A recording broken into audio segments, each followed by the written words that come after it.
now you can do things like prediction, and you can then manipulate the physical world, and all that stuff enables you to make the bridge that, thank goodness, works. I think that's a lot every time I take an airplane.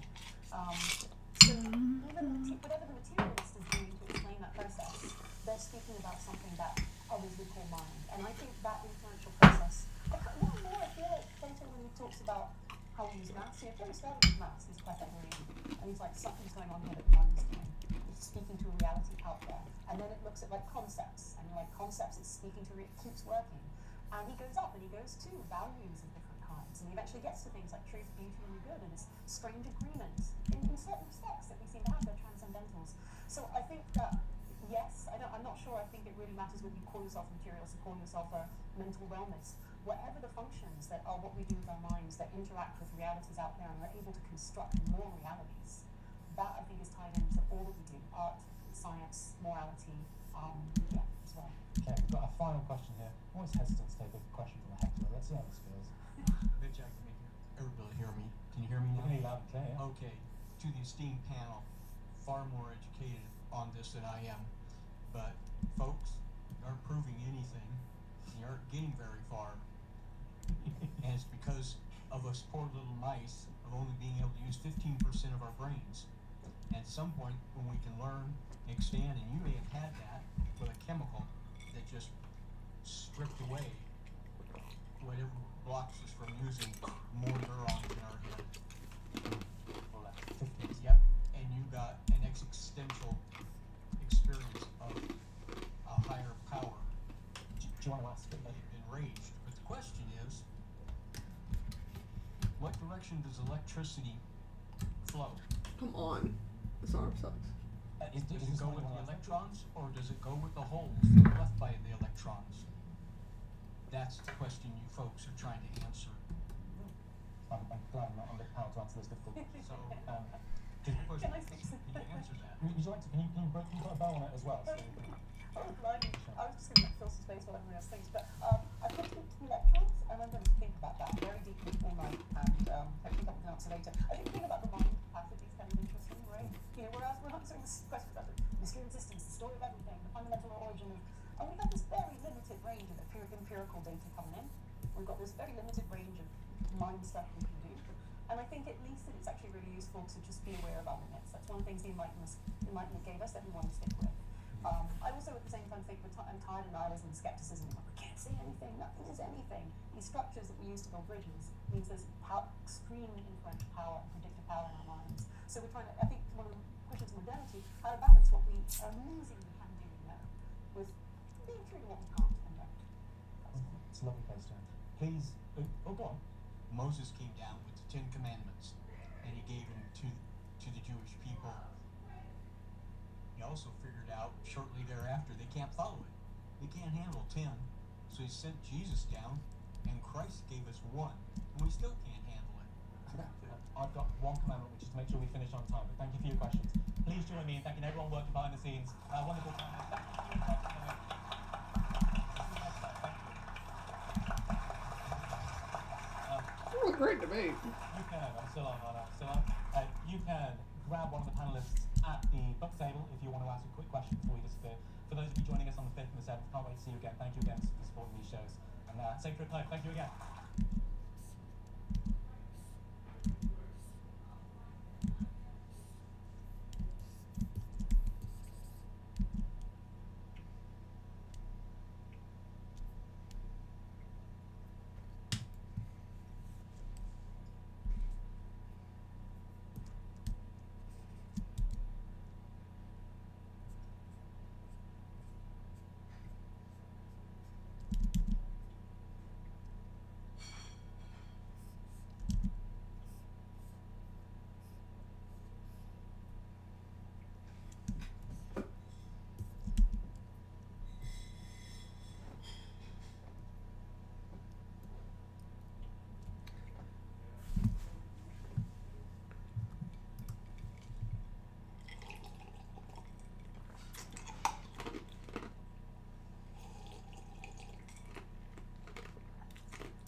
Oh, someone's here. Hello.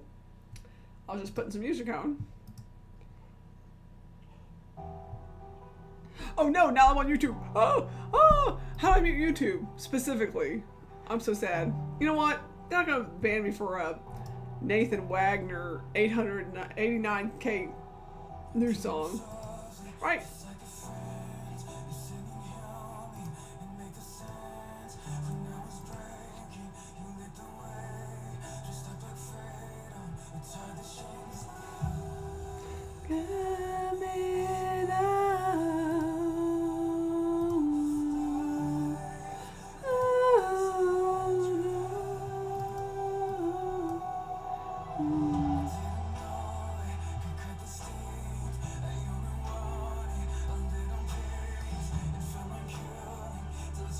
Where's Matt Rhodes? How do I not have a Matt Rhodes?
Burn me alive.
me with love.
Start short lines. Peace.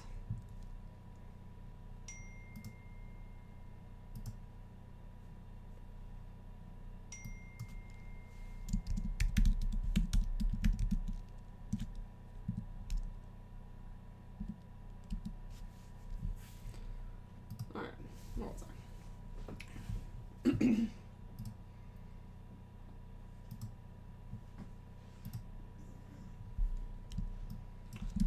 Who put all these details on this thing? I don't get paid enough. I'm getting paid plenty. I'm just kidding. I'm just kidding.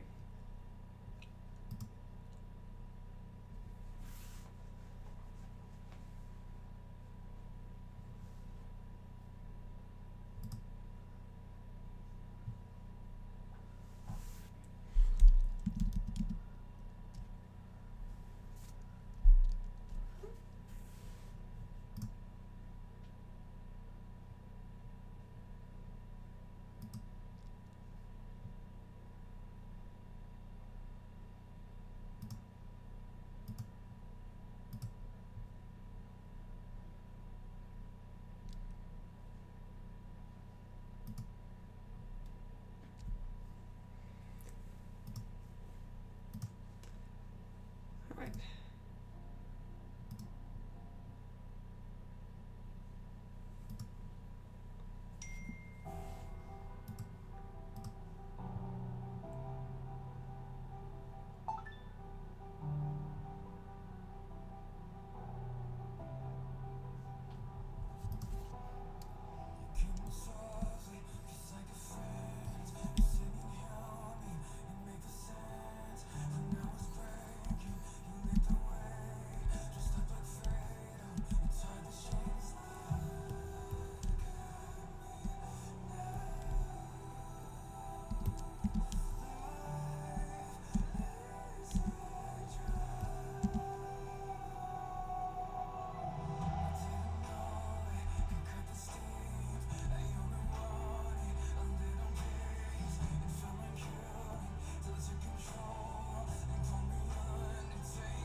Leave me alone.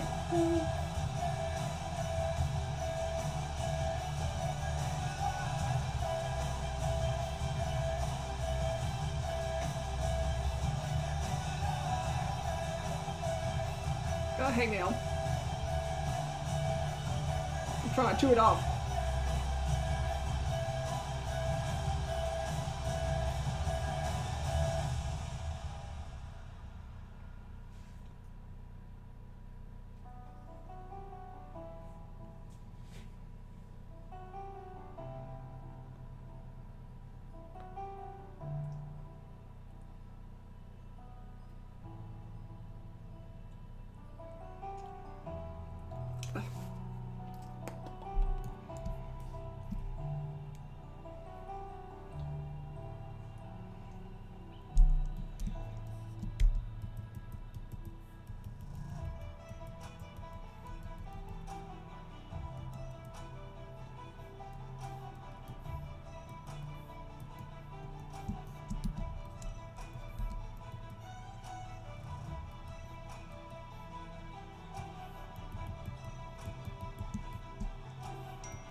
What the heck are you? Ah. What the heck?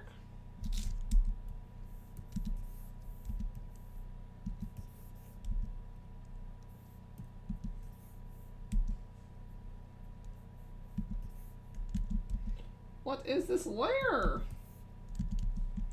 You know what it is? I bet it's the skin. There we go. Difficult, why don't you?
I'm a little bit muted because I don't want to get copyright struck. I shouldn't be on YouTube, let's be honest, but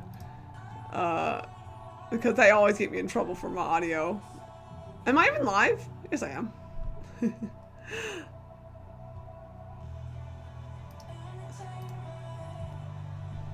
Is it worth it for my... who knows? Maybe someone will stumble on to me.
All right.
over on Substack, the Unsolicited Advice Reading Group are reading Dostoevsky's The Brothers Karamazov. If you'd like to join us, the link is in the description. Right, Alex Douglas, welcome to Solicited Advice. Well, thank you so much for the invitation. It's great to be here. So, what's wrong with being yourself? There isn't anything wrong with being yourself in the sense that there's nothing else you can do but be yourself. You know, it's just a trivial truth. There was a conceptual artist, I think, in California who tried to put the law that things are identical to themselves into legislation. But it was kind of debated in the parliament at some point. But of course, identity, as I'm using it in the book, is about self-definition. And self-definition is not just being yourself. It's finding those aspects of yourself that you want to endorse as essential, as what you really are, as the traits that you are either aspiring to hold on to or aspiring to develop.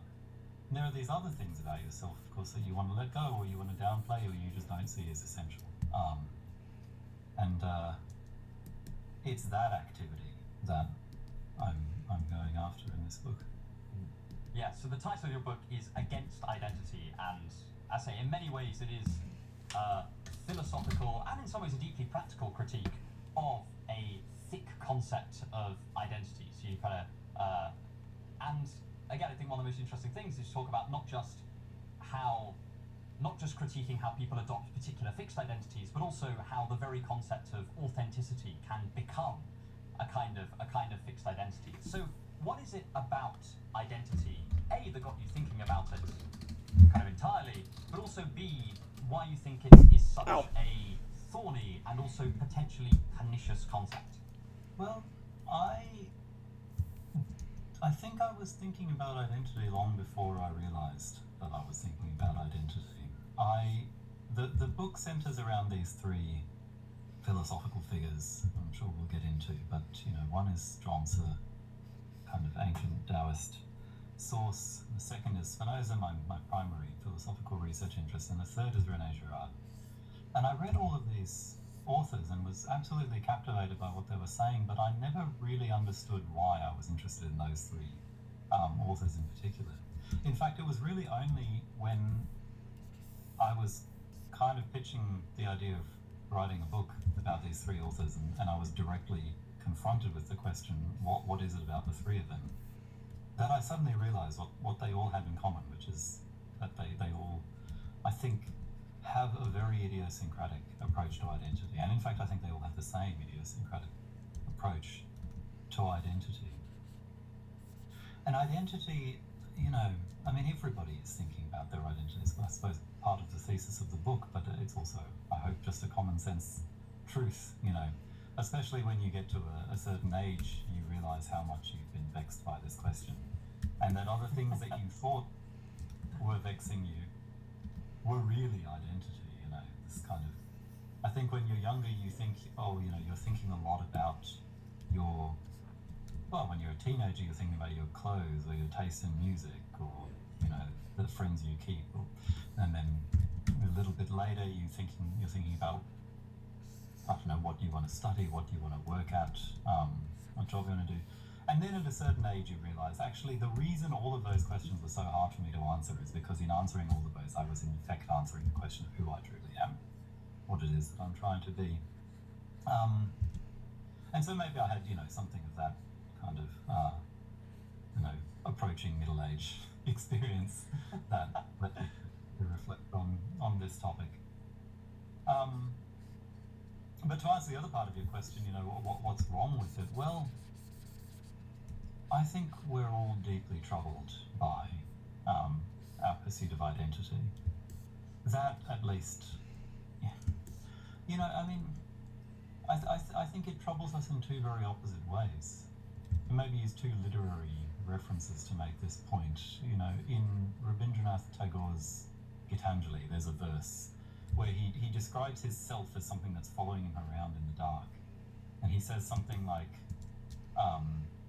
you make the dust rise from the earth with your swagger, you add your loud voice to every voice that I utter. It's kind of this loud, indiscreet, embarrassing embarrassing thing, his self following him around. And then on the other side, there's a story by Proust where, here his self appears as a visitor at his door, and he's about to host this party, and so this mysterious guest turns up, and he says, you owe me some hospitality. Can you take me in? And he says, no, go away. I'm busy. I've got plans. I don't want to be embarrassed by some weird guy hanging around. When I have all these fancy friends coming around. And then, of course, at the end of the story, it's revealed that was his self. So, we feel guilty for, in some ways, pushing ourselves away, and we feel somehow embarrassed for having ourselves kind of always hanging around. So you can start with that thought first of all. This kind of wrestling with ourselves, our identity that we all experience, and then we can, I can about the specific theory that these figures have of what's really happening. So, just almost to clarify a key term that I imagine we're going to be talking about a lot. What is an identity? Like, I get it, I have a sense of what an identity is. I think that I identify with various things. I think I have an identity. But when you talk about identity, what is it that you mean? Yeah, I mean that's an important question, and so one thing I can say is, when I read the psychological literature on this, psychologists often distinguish between a self and an identity, and the way they put it is that the self is what you are. That's the locus of your agency and experience, and this self is operating an identity. So the identity is this kind of instrument that the self is using. I don't know that I completely agree with that, but I think it's important because it captures the way that we're implicitly thinking, I think, when we talk about our identity, which is it's something that you're presenting, you're curating and developing and presenting to the world. So,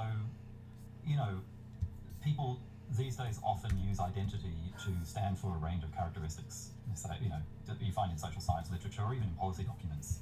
Say identity is divided into whatever, ethnicity, gender, religion. I think that's a colossal mistake, and it's deeply confusing our society because nothing is or is not part of your identity unless you treat it as such. So there might be some people for whom their ethnicity is absolutely fundamental to who they are. It's what they think about when they interact with other people. It's, what's there in the conversation when they're presenting themselves. But for other people, of course, it won't be. For other people, they might not think about it very much. It might be something that they don't want people to pay attention to. It might be such. So I'm thinking of identity in that way. It's what you are using as the ongoing, always developing constructed definition, which you're not explicitly giving, like a dictionary definition, but you're kind of wanting people to grasp when they see you, when they hear you interact with you. And as we mentioned before, you kind of take three really key thinkers in your book and how each of them challenge maybe an intuitive or received idea of what an identity is and how we should approach it. Your first one is, I'm going to completely butcher this name, so how is it you pronounce it? Zhongji? Is that, when I googled it, that seemed like it was close? That's, I think, close almost to a Cantonese pronunciation. I think zhuangzi is the way that it's typically pronounced, as if it was modern. Although, of course, I should say, people are always embarrassed about the pronunciation of his name. The truth is we probably have no idea really how it was actually pronounced. So, yeah, but zhuangzi, great. Yes, and how does he challenge our sense of identity and how we conceive of identity? How does his view differ from our kind of almost implicit modern one? Well, for one thing, there is a strong sense of rejecting identity in this text. So the zhuangzi is sort of 3rd, 4th BC, 3rd, 4th century BC text, which is probably written by multiple authors, and there's this central figure in it, zhuangzi, who's this kind of very protean, mysterious, but not mysterious in a Sphinx-like way. Mysterious as a sort of comedy figure who nobody can quite pin down. So that the figure of zhuangzi itself, I guess, it is a comment on identity. And there's a very early statement in the text that says, in effect, the true person, or the authentic person, or the sage maybe, has no identity, is without identity. There's an aspiration to, on one hand, there's something very familiar to us, I think, from our kind of, at least from modern Western culture, which is a rejection of this previous Confucian ideal, where you should conform to your role.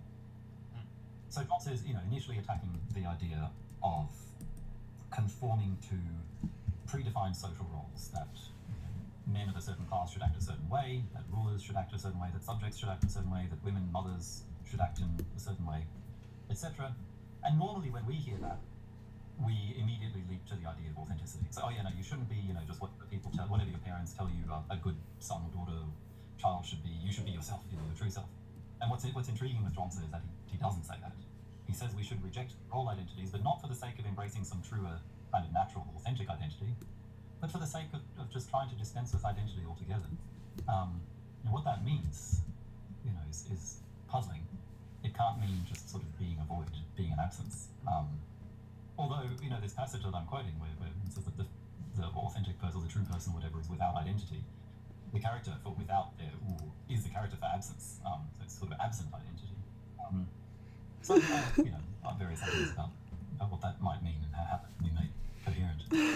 And how does this kind of manifest in the kind of tales of the text? Well, yeah, so there are lots and lots of stories. So the book is, by and large, a compilation of stories.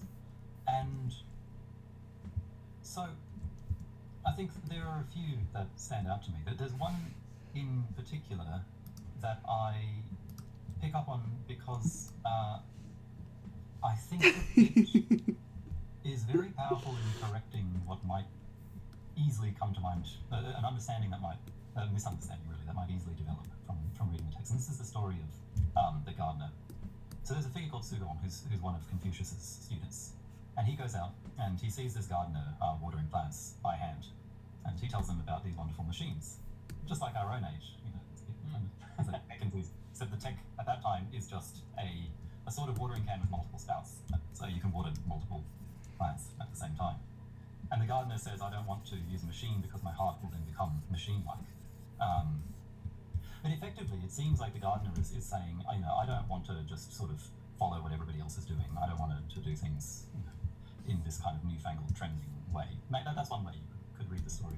And Sugong is very troubled by that. And then the gardener finds out that Sugong is a follower of Confucius, and he says, you people will never understand. You go around kind of trying these values onto people, these views, and you have no real understanding. And then says things that sort of sound very Zhuangzi, sound very Taoist. He talks about the kind of art of restoring your natural purity and your wholeness and withdrawing from judgments, things like this. So Sugong is very challenged by this.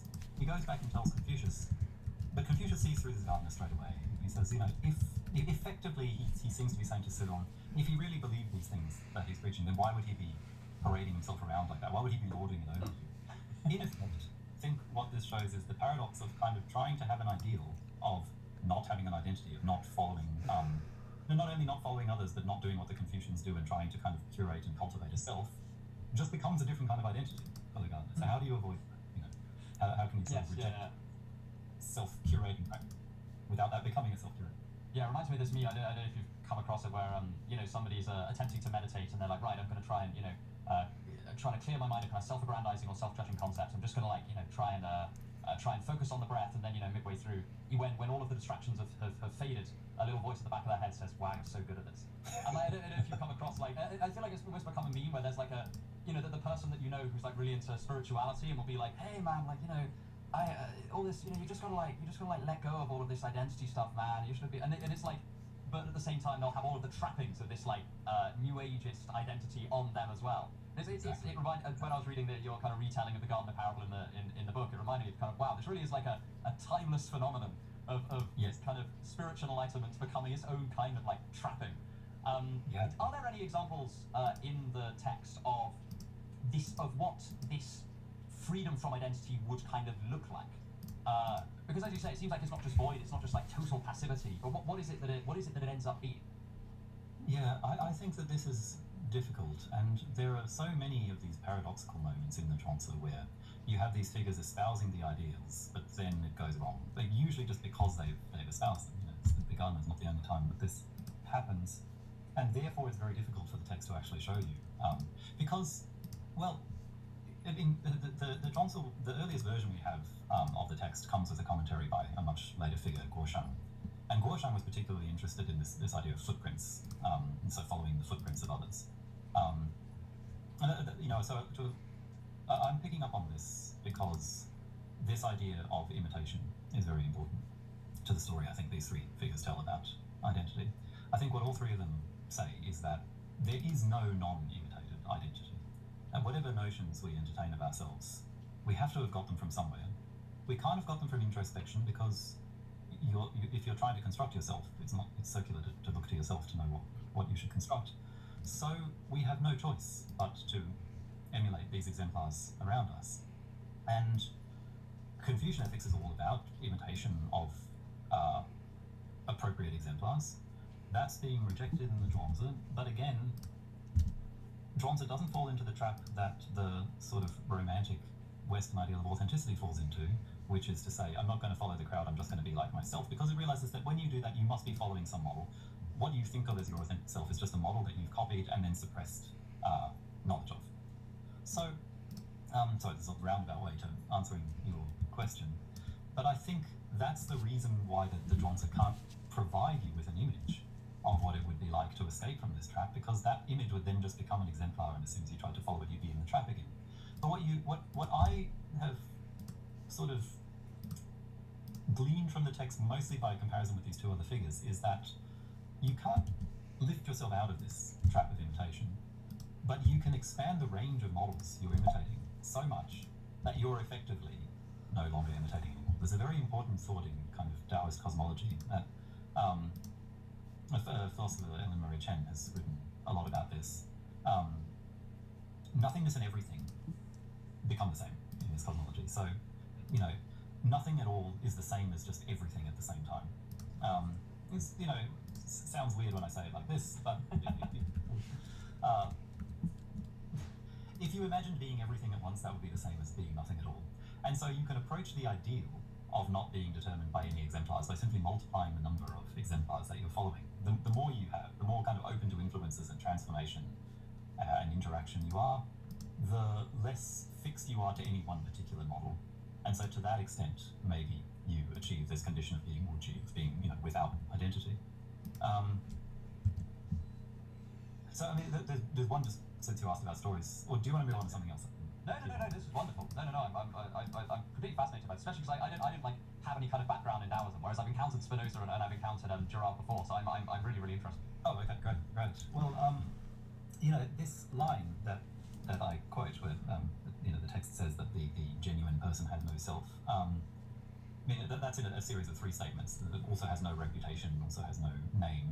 I might later on say a bit about what those ones mean. But interestingly, this comes in a passage where this figure, Liezi, who's also a very important figure in early Taoism, is described as riding on the wind. So what we have is these different levels of figures who have extricated themselves from dependence on external examples to varying degrees. So first of all, there's a guy who doesn't care about his reputation anymore. He's sort of untroubled. He gets a certain level. Then somebody else kind of gets to a higher level again, and we have Liezi riding on the wind. But we're told Liezi still depends on something, which is the wind. Now, what's interesting about this is, and then we're told that the ideal person has no self at all. At the end of the inner chapters of the Zhuangzi, the oldest chapters of the Zhuangzi, Liezi returns again, but now is just a normal guy. He's just sort of tending to his pigs. He lives with his wife. He lives a completely normal life. And I think that there's that's the closest you get to having an image of what's being demonstrated here. That Liezi becomes the best sort of representation of the ideal when he's so ordinary as not even to look like an exemplar of any kind. When he's being extraordinary in riding on the wind, then that's still not there. That's still not kind of. So it seems like, from what I understand, like the scale along which these figures are moving. I was going to say ideals, but that feels like the wrong word now. The scales along which these figures are progressing is like towards fluidity, like towards as you say, kind of openness towards transformation. Like if we think of the person who is like totally fixed to a given identity, like I would say, I'm Joe and I'm a YouTube person, and so like if I were completely married to that and I like wouldn't know who I would possibly be without that would be like me really clinging to one exemplar, even if it's an exemplar of like a kind of fixed image of me, and then like moving outwards, if I had multiple exemplars, I would, you know, have more routes I could go down, I guess. And then like moving outwards, you approach that sort of if you can take everything as an exemplar or anything as an exemplar, then you're much more open to like fluidity and change and transformation. Have I kind of understood that correctly, or am I kind of missing the mark? No, I think that's absolutely perfect, and I'm glad you say that. Yeah. In fact, maybe I thought it would be helpful. I'll just read this passage about Lietze. Yeah, absolutely. So this is the early one. It says, "Now Lietze rode about on the wind with light and easy skill, returning only after 15 days. He never fretted or fussed about pursuing good fortune. Although he had no need to walk, there was still something he depended on. But what about someone who could mount the norms of heaven and earth, ride the fluctuations of the six vapors, and so wander in the limitless? How would they depend on anything? So it's said the ultimate person has no self." So that imagery of kind of riding on all the different vapors and things, I think that's exactly the point, that you can escape attachment to a fixed identity by taking on a fluid identity. And you take on a fluid identity once you realize that the mechanism is mimesis, imitation. You take on a fluid identity by just always being open to new influences, new targets for mimesis. Yeah. And how does this differ from, because as you say, when people might encounter some of these ideas, and even the kind of like pop version of Taoism that's kind of filtered through culturally, such that even I, who don't like, I've never read any Taoist literature, the kind of understanding that's filtered through the kind of cultural zeitgeist has been a kind of I'm reacting to fixed social roles, and really you should kind of be yourself or be authentic. And that's been the way that it's been expressed to me. And you point out in your book that actually in some ways that gets things entirely backwards. What is it that the person who says, both interpretively in terms of reading Taoist texts, but also kind of philosophically, how is someone going wrong when they say, okay, yeah, I get that the problem is that like fixed identities, and what I'm going to do is I'm going to drill down, I'm going to find the core of my being, that true authentic self, and I'm going to be that instead. What's the mistake they're making? First from a kind of Taoist perspective, but then like from your own philosophical perspective. Where they're going wrong is what Girard, who's the most recent figure that I look at in the book, great sort of 20th century philosopher, early 21st century philosopher, calls the romantic lie. And the romantic lie is the idea that the answer of your being has to be answered. No, sorry, the question of your being has to be answered from the inside, somehow. A completely different tradition, Girard is working in this Christian tradition. There is something of an echo of St. Augustine here, when St. Augustine says, "I've become an enigma to myself, and the only solution to that enigma is God, something outside of him." But Girard thinks that there's profound wisdom in this Christian idea, because what it tells you is that the answer cannot come from inside. So I think that what's wrong with this sort of popular Taoism that you describe is that it wants to simultaneously say and deny that there's an authentic self inside of you. I think this happens with Buddhist traditions as well. So, you say, look, there is no self, you have to just let go, you just kind of let things happen. But then what are you supposed to do? Well, you just sort of, follow your natural inclinations or something. So, well, your natural inclinations are sounding a lot like a self there, then. If there's something inside you to follow, then isn't that an identity? Isn't that, isn't that just some kind of essential core that you're drilling down to? It's when it comes to giving the answer that this self, this internal thing always re-emerges as this, this kind of resurrected, defeated enemy. So I think that the great insight that you have from figures like Girard, I think that it helps to read Zhuangzi, especially with the commentary of Guosheng, in a very different way, which is, no, there is no internal contradiction here. There is no just, terrible paradox that people often run into. The mistake was to think that whatever the answer is has to come from inside the agent. And that, I think, is just the mistake of the gardener. The gardener is out there on his own, sort of being authentic, or, resisting identity, resisting imitation, all on his own. I don't think that's possible. I think what you have to do is escape into others. The answer has to come from outside of you, from others around you. And maybe that's why Lietze at the end is living this normal life where he's interacting with lots of people and probably influenced in lots of ways. Influenced by his pig's wife and the town around him. Absolutely, and sort of not, is the idea he's not like taking any one of those and saying, this is me. He's sort of remaining open to Exactly. that kind of external influence. Like he's not setting up a division between this like true thing inside or the thing that is me and the thing that is not me. He's kind of remaining remaining potential, I guess. Would that be an okay way of putting it? I think that's right. Yeah, I think that's right. And this is something that people are deeply uncomfortable with, because in our culture, I think it's often taken to be disingenuous, and there certainly is a disingenuous version of it. it's somebody who's just everything to everyone. They're like this in one situation and they're completely different in another situation. And to a certain extent, I think that is sort of the ideal that seems to be presented here in the Tronsons. You know, one of the main concerns is conflict, and people are led into conflict when they get vexed about retaining loyalty to their authentic notion of themselves, even when that's not very compatible or consistent with the situation that they're in, or especially when it's threatened or when they're confused about it. So, you know, if you could just kind of relax about that. But, you know, it's worth acknowledging the discomfort that this idea causes when you look at it seriously.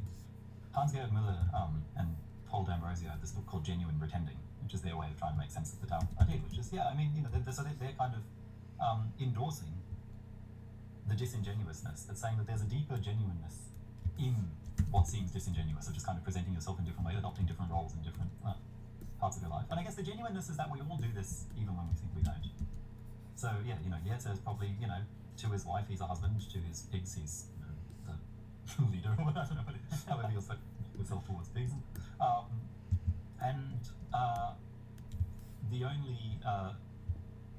The only time this becomes really problematic is when we feel the need to reconcile all of these. When we feel overzealous in trying to render these all into a consistent and unified narrative. That's just not what we really are. Is there, because I remember reading those passages towards the end of that chapter of your book, and thinking about things like identity as sort of a social technology, right? One of the things identity, for better and for worse, or maybe just for worse, is good at, is rallying groups of people around a single set of ideas and getting stuff done. And I did wonder about maybe, so, you know, imagine that I was, or imagine like, I don't know, this was Star Wars or something, and I was like under the boot of an evil empire, like just kind of an unambiguously evil empire. And they were oppressing kind of me and my people. It might seem like ethically prudent, at the very least, to band together in a kind of shared identity in order to kind of facilitate resisting this kind of evil Darth Vader-esque force. Is there like room for that in Jean-Jeu, or is that kind of still not consistent with this philosophy? Well, that's a great question, and maybe that's a good opportunity for me to bring in Spinoza, who I haven't said so much about. But the idea that I kind of toy with Spinoza, you know, Spinoza was writing in the 17th century. He's right at the beginning of this modern idea of authenticity, I think. So the historical idea that I kind of play with is that this idea of authenticity really comes about by accident. What happens is, you know, initially we have what some people call the sincerity ethos, which is a Confucian idea of brilliance. And people are supposed to conform to their particular roles. Social order breaks down if people stop acting like what they are. So, you know, priests have to be like priests, aristocrats have to be like aristocrats, peasants have to be like peasants. And then, of course, you know, in early modern literature, say Shakespeare and things, you have all these pictures of how much chaos ensues when people start presenting themselves as things that they aren't. Men are always dressing up as women. You have this, you know, this chillingly mysterious line from Iago in Othello, "I am not what I am." You know, the ultimate fear, I think, of that period. And so then you get this idea of authenticity, where you say, okay, it's not just that you have to play the role of the thing you are, you have to actually be the thing you are. And ironically, the only way that you can show your authenticity, that you're being loyal to your true self, is not to be bound by all of these roles. And so I think somehow from that we generate this idea of the romantic individual self, that it's really still just a way of reassuring each other socially that we know who we're dealing with. That's what all of these things are up for. I think, you know, identity ultimately is functioning as a social tool. It's one of the pieces of social technology that we evolved, I guess, culturally evolved. To be able to pin each other down and track each other and predict each other, we need to kind of have clear senses of what we are, and so we need to make sure that people are going to stay loyal to the thing they present themselves as being. So now I'm thinking about your question, which is fantastic. It's so interesting. It is true that, I mean, so that is a very useful social tool. Even the development of, you know, in your example, the oppressive regime. Presumably, you know, the oppressive regime was probably serving some purpose when it emerged. You know, it was a good way of kind of breaking down rivalries and interpersonal conflicts and uniting people into it. And then, like these things always do, it just goes too far and it starts to outlive its purpose, become harmful instead, net harmful. And so, yeah, likewise, the kind of emergence of resistance. Spinoza actually says this. He says that the same force that brings a state into existence is the force that generates a rebellion against the state. And in every case, it's this combination of identity and mimesis. Because we learn our identities from each other, you know, you can just develop these networks where people are all conforming to a certain way of being. And so you can see how that generates a rebellion in just the same way. That, you know, the first person to stand up to the oppressive regime makes other people realize that they can do the same thing. Although, you know, where did that person get the idea for standing up to the oppressor? Or maybe they're imitating the regime in itself, you know, emulating something of the violence that is at on them. That's why violent regimes are so unstable. I think they set the example of violence to those who would use violence against them. Yes, I think that can happen. But of course, the danger in every case is that once this thing becomes fixed and rigid and entrenched, it outlives its purpose. Whatever liberating effect it was having is soon replaced by the very opposite. And that was something you said you talked about Spinoza near the beginning of that, in terms of how he was because in some ways I thought Spinoza was quite a person well placed to think about these sorts of things, because he himself dwells in this like incredible mishmash of identities, such that it's kind of no wonder that he ends up making strides in that area. Yeah, absolutely. In fact, I was, so, you know, one thing that is well known about Spinoza is that he was kicked out of the Jewish community of Amsterdam. So the Jewish community of Amsterdam was, of course, already a displaced community. It's Jewish communities who had escaped the Inquisition and similar things from other parts of Europe, mostly. And then Spinoza is cast out from that cast-out community at, you know, a very young age, 23, I think. And so, you know, of course, questions about his own identity. And given that he was living in an age where identity and religion were so intimately bound, you know, what somebody was, you know, if you wanted the real question of what somebody was, beyond their class affiliations and what language they spoke and everything, you know, their religion is the thing that would tell you. And he was the one person, possibly, in the whole of Western Europe who did not belong to any established church, because he was kicked out of the synagogue, and yet he was never officially brought into any Christian church. He hung around with them, he was never brought into some. But what I learned from reading Rebecca Goldstein's biography is that it goes even deeper than that, because the Jewish community in which Spinoza was raised was itself terribly vexed by questions of identity. One of the biggest debates in the community was about whether being Jewish is a religious identity, a doctrinal identity, or an ethnic identity. Whether it matters more to follow the Torah, you know, to live according to the laws, or to have the right parentage. And, you know, and I looked at all sorts of versions of it, so I thought, you know, this is incredible, because even before Spinoza's big identity crisis, he was kind of born into a community that was itself experiencing an identity crisis. And what did you know, obviously Spinoza's writing in a context where he seems so well placed to make observations about identity. What did he end up saying? How does it kind of build on the stuff we're just talking about in a Taoist context? Yeah, I think so. You know, I have to tease it out of Spinoza a little bit, but I do think it's there, that this idea that our identity is always emulated. So Spinoza said, you know, there's enough in the text to show that he must think this, even though he doesn't say it directly. He says a lot about emulation. He says a lot about the fact that we desire things because others desire them. And this is very important, because Spinoza says that desire is our essence. The essence of a person is their desire. Sometimes he makes it sound like we just have this essential desire programmed into us, but I think that those passages are very misleading, because, again, Spinoza says the mind can't know itself just directly. It can only know itself, he says, insofar as it's affected by other things around it. You can only know yourself insofar as you're influenced by other things. And so you never have access to yourself directly to just know what your desires are. So your desires are inevitably signaled to you by others around you, and since your desire ultimately defines what you are, I think he's thinking of, you know, desire in a very broad sense of like what you're aspiring to, you know, what you're really after, what you're all about in life. That's all your desire. You know, this is what gives you your identity, and we emulate that from others. But because we emulate it for others, Spinoza is very sensitive to all the ways in which this creates psychological distress and conflict, because you know, he loves quoting these Roman poets who love to talk about these kinds of things. He quotes Ovid, in the Amore. There's this figure of this man who's trying to encourage, very much the kind of thing you have in Rene Girard as well. I don't think Girard ever talks about it, or he probably does, as we were talking about before this started to run. Hello, kid. Article about almost Look, I'm making progress. But, you know, so the examples in the Amore. I'm doing it. Trying to, These stained glass windows were a little plot hole, and a little extra challenge. So I'm giving you some icing on the cake, because this is a bit above average. Because he says, I need the rivalry to sustain my love.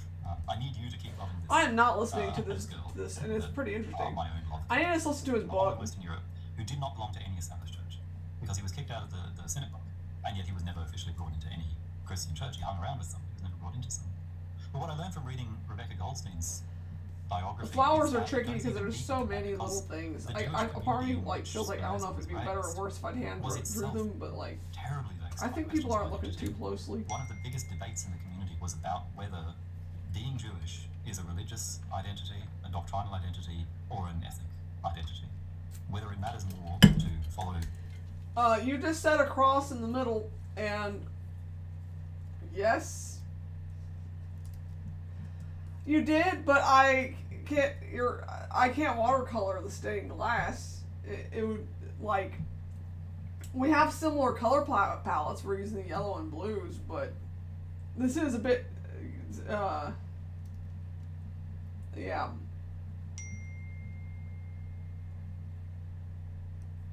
Well, the first one has water in it.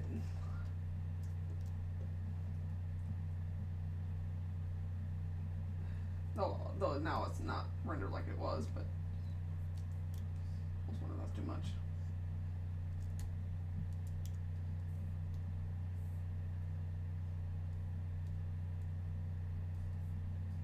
Where am I?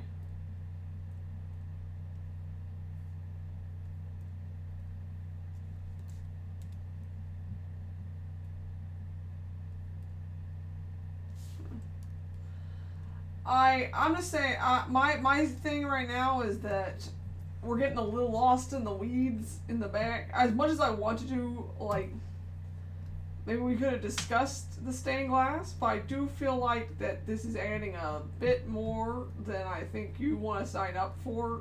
I mean, I'm just kind of adding it, but like, stained glass ain't a simple, you know.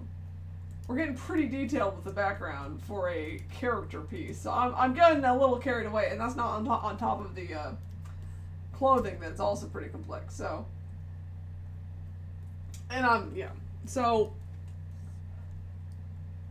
if you'd like to change some of the colors, if you don't like the purple, maybe we can change the purple to something else. If you want me to add a watercolor texture to the stained glass. I do, by the way, I agree that if it looked like my watercolor, it would be really pretty. Like, I already agree with you that would be superior, but the question is, do we want to add a couple more hours to the whole piece? I don't know. I don't know.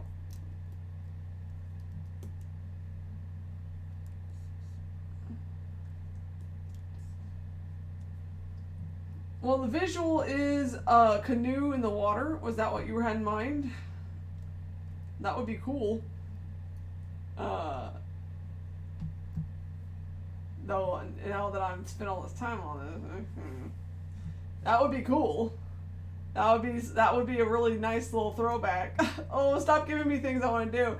I've already done that. I've already done it. That sure would be cool.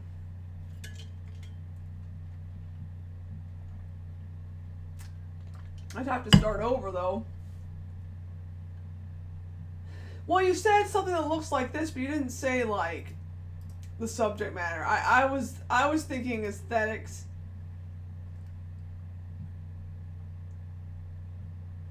I've seen some of these, you know. I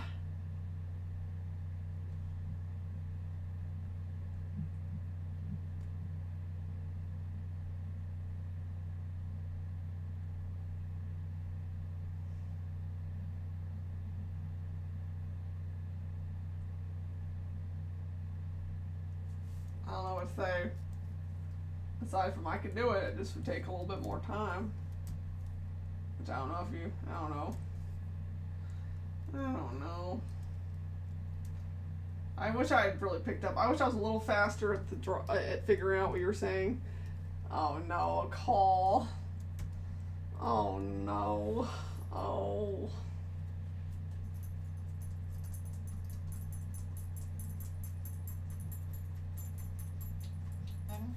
Hello.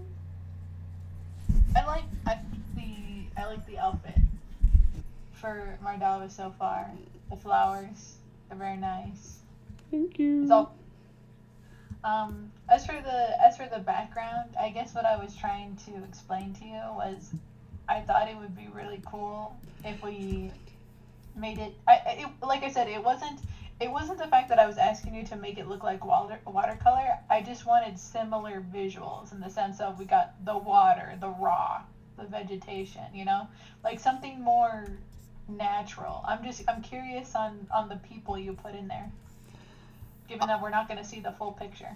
Yeah, what I just did was I just had, this one would have been like a figure holding a lamb, and the other one was just going to be someone holding a sword. I felt like that also was kind of subtly symbolic to kind of their roles, ironically, but that was about as far as I thought about it. I was, but I obviously think in hindsight that having a throwback just visually to Emmett's vision to some extent, or Borden's illustration, would be a really nice little taste, a little touch. It's a great idea. Now the question is, like, it's just frustrating. It's just too bad because I already put time into these stinking stained glass windows, which are a lot more than should have been. I'm getting a little carried away. If I liked it, I want to do I don't know. I'm sorry. I'm having traumatic flashbacks. It's not a problem. I'm telling you, it's okay. I'm good to pay for your time, even if you have to start over. Don't worry about it. Like I said, I already asked a little bit extra of you anyway, so you're gonna get a little more than we discussed. If anything, $4,000. I'm good. I'm good. However we need to do it, TG. Well, don't worry about it. Just do what you gotta do, and we can talk numbers afterward. I'm good for anything you decide. Well, then I will. Well, let's go ahead and switch it up. And before I commit to finishing it, I'll see what you think. The stained glass was ooh. Sorry, I just got an email back from one of my very few publishing friends who might help me out with a little bit with the situation. I gotcha. But take your time. all right, what I'll do is I'm gonna, for both of them, I'm going to just do a flight replacement for what we currently have, and I'll do a river, rock, and maybe canoe scene, and with the color palettes. Sorry that you weren't unclear. My brain refused to. I hate when I'm like this. One day I'll be able to quickly, and that's okay. That's you twice. To explore something. That's okay. That's twice this year where I was maybe should have. You think I am a senior illustrator? I have illustrated so many things now, thousands of things. And you think by now I would learn to, maybe before I got a little too carried away, make sure the request mix is... It's fine. If anything, when it came to the visuals of the stained glass, like I said, since it's going to be in a bigger picture, if you want, I can just do a rough sketch right now explaining the idea that I had, if you want.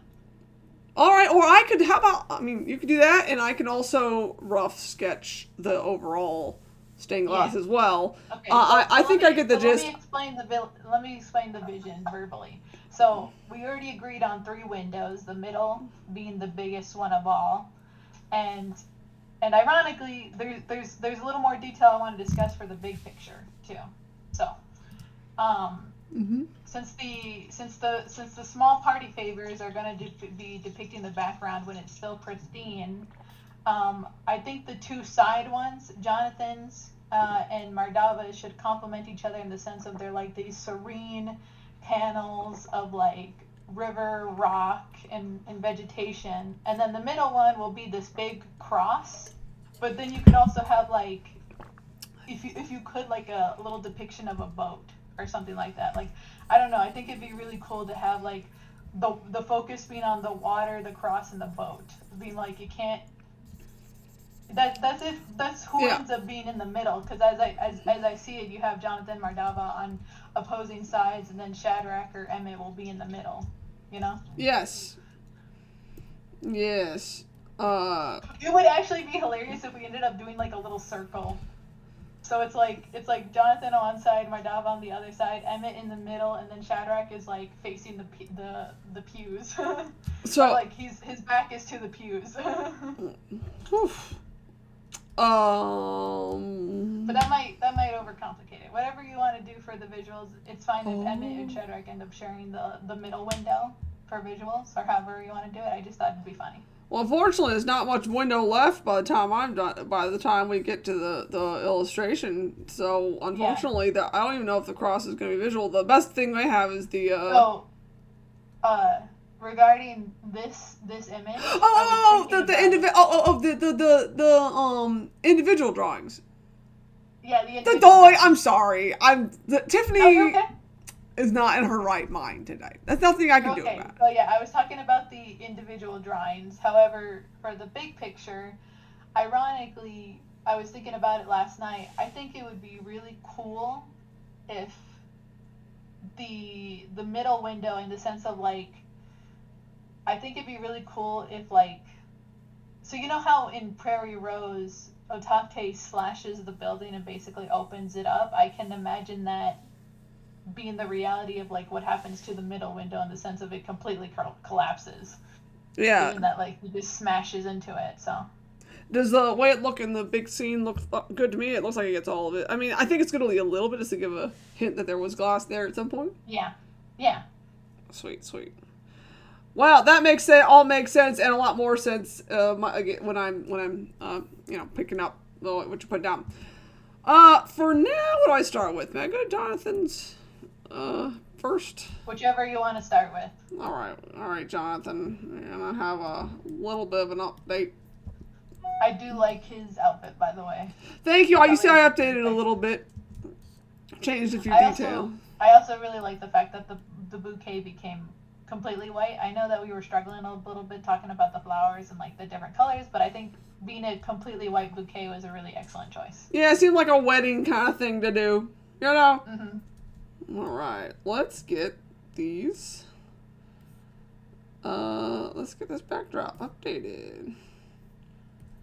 Three little birds on my doorstep. Oops, I got her something. I like discussing details that mirror what we already know, in the sense of like, it's like small little hidden gems, you know? That's why I was like, it would be, really, I mean, if you're going to do stained glass, it makes so much sense to be intentional with it. I should have just immediately laid it. I don't know why my brain didn't right away. Like I said, you just wanted to explore something, and that's okay. Don't feel bad. I'm completely patient. Like I said, unfortunately, it eats away at your time, and I don't want you to feel like you're insane, like you have to insanely rush for this. I wish we had more time. I kind of had. I'm being flexible with the time. I'm giving a little more than the budget says. Partially because I'm enjoying it. It is something I want to do anyway. So it's like I'm in a little something. So it'll be a flexible thing. I'm sure you probably guessed the hours based on the stream time spent, but but I'm like roughly that amount, you know. I'm just sad. I hate that I made this stupid stained glass, and then it immediately was like, then I was like, oh, I should have listened. Oh, I should have paid better attention. The story of my life. Yep.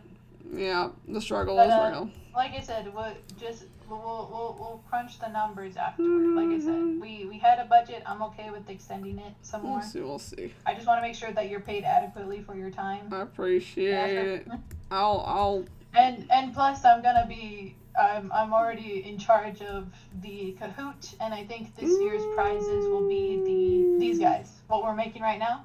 Oh, great idea! A copy of these guys, and I'll pay for shipping and all that too. Oh, fun! Great idea! I love it. Well, I'll make them real nice. Mm-hmm. I was liking how Jonathan turned out, even though I'm not done with him yet. But I think he turned out really nice. I'm getting a lot of Yep. We'll get to shading you soon, Love Ivy. But first, I might go ahead and do a rough layout for the windows so they're consistent. The cat's trying to get it. What the heck is that? Was that a spider? Wasn't me. Something was moving. Weird. Hey, something flipping around. I have a quick question on this barging in before I go on mute again. What's up, Len? How many words does the fanfic entry have to be? Like, how many words does it have to be in total? Because I don't think there's a requirement. Rambling. At Like, least- I don't think At I don't least think there's a 10. requirement. At least Really? 10. At least 10. It'd be kind of sad if you were the only fanfic and it's like, there was a Sunko once, and that's the entire fanfic. Free art. I'm gonna do more than 10. I'm like, kind of. More than, oh, thank God. Not rushing to get this done. I'm like hustling to get it done. That's kind of why I hate doing these. Not hate it, because I love Brew Day. I love spending time with you guys. The hate that I have is having me like commit to the project and just keep going and going until I find an end point. Mhm. That's what. Yeah. Don't worry about it, Len. You still have 2 more days after today. Just ride your inspirations like the wind. Music helps. That's what I'm doing. I'm riding my inspirations. I mean, I'm so blessed to be able to sit in here doing stand work for money. Blessed. For money. Yes, for money. Yeah. For money. Woo! You guys I are would so silly. have to commission you at some point, maybe next year or something. I just want to get something from you, maybe metal keychains and stuff. I don't know who is No. a welder in your family. If I That would be great. if I was cool, the good news, my modeler did get back with me, thank God. But I have to wait and see. They said they'll go look for the model.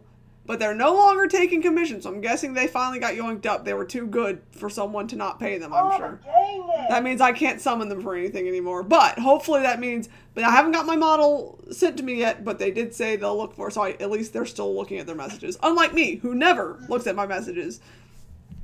Yeah.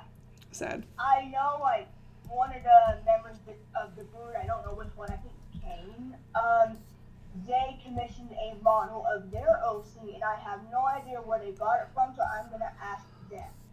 Yeah, that would be the best choice. Because I did the turnaround. I don't know. I don't think I gave them the model myself. I think I was going to, and I didn't get to it. I don't think. At least that's how I think it went, if I recall correctly. I forgot. I remember doing that though. All right, Emmett on a boat. That's one of my few prints I have on my wall of my own content. I have my big old Emmett in the canoe art. Mhm. I love him in the canoe. Me too. Also, my favorite bits of the series with my watercolors. I'll need to make sure I figure out a way to utilize that in more big coming scenes. Sometimes you just don't think about it and then you miss opportunities. So I will be on the lookout for that. All right, we're looking for chapter 41, 40 references. Oh, I sent it to you. Oh yeah, you You're did. talking about the. Yeah, you Yeah, I did. sent you the picture Yeah, of you it. did. Yeah, I did. This is my message to you.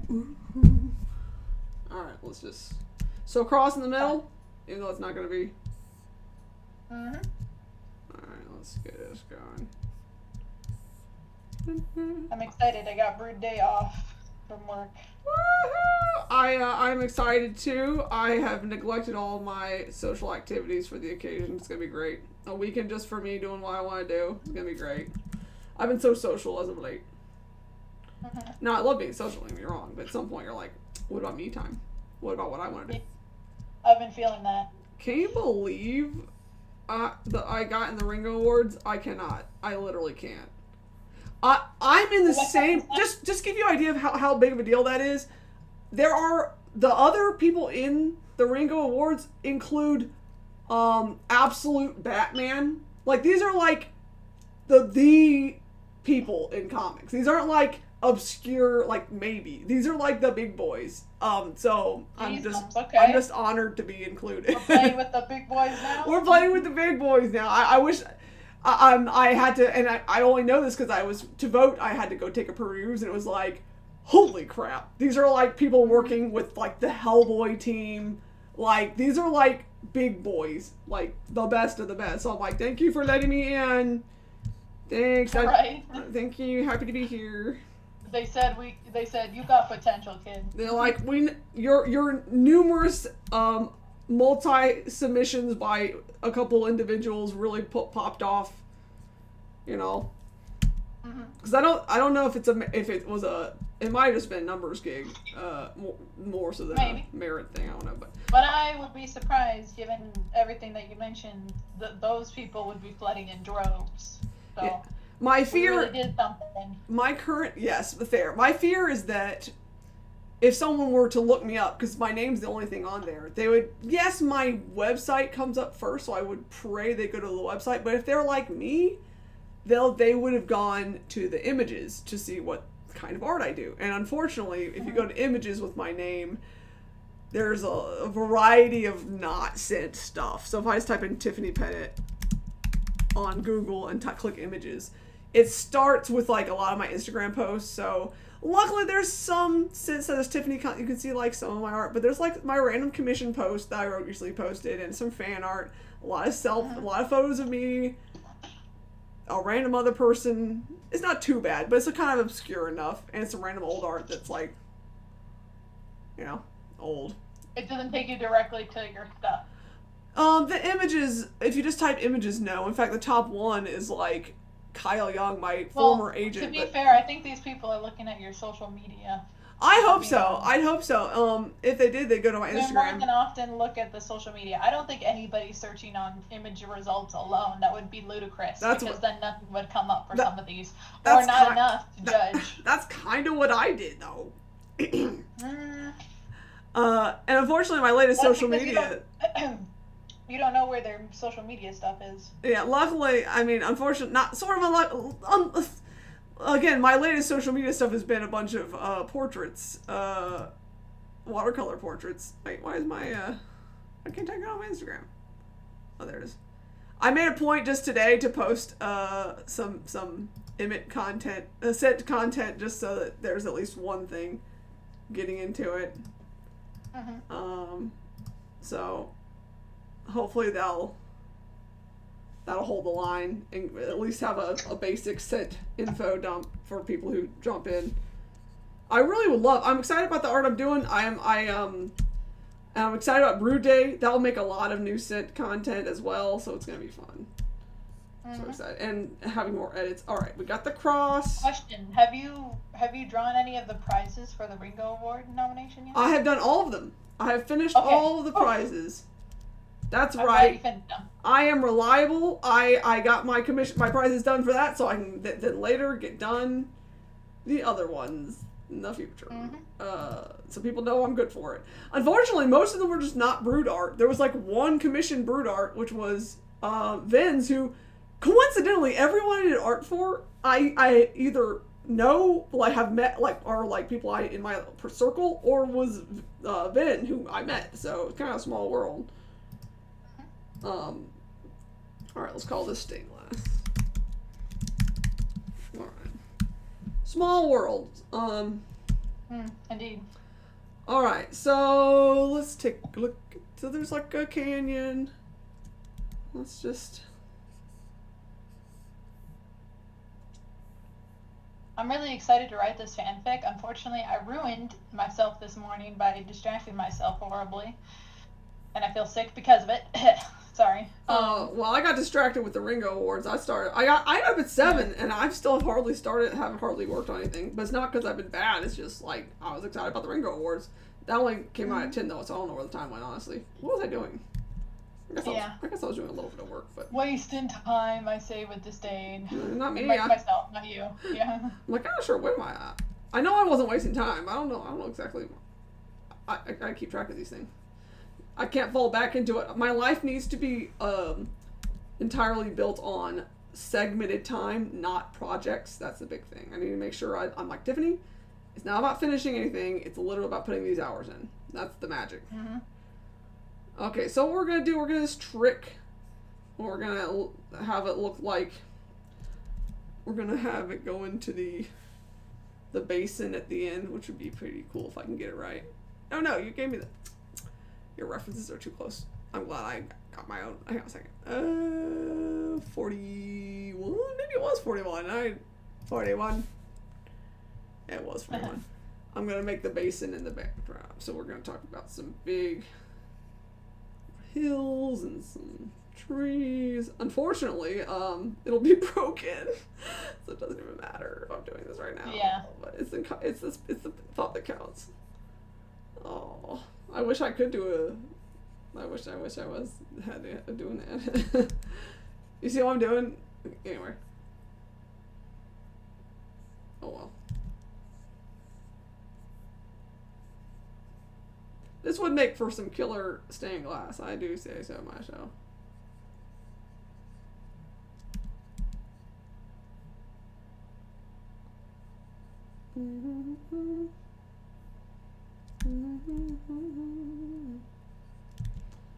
So all I need to do, on top of now I've bugged every publishing buddy I know, which is like 3. That's not even an exaggeration. I know like 3 people. I might contact the guy running the Baltimore con just to see if he has any advice for how to what if there's anything I can look forward to or expect or do to make this a better take advantage of the situation. And I don't know, since I'm not the expert and I'm a little newbie. I'm gonna be the most out of place person there in regards to any award show because all these people are in this world. I guess there's some webcomics that were there, but I don't know how they're big. They're successful webcomics. There's a difference. I'm just me. Happy to be here.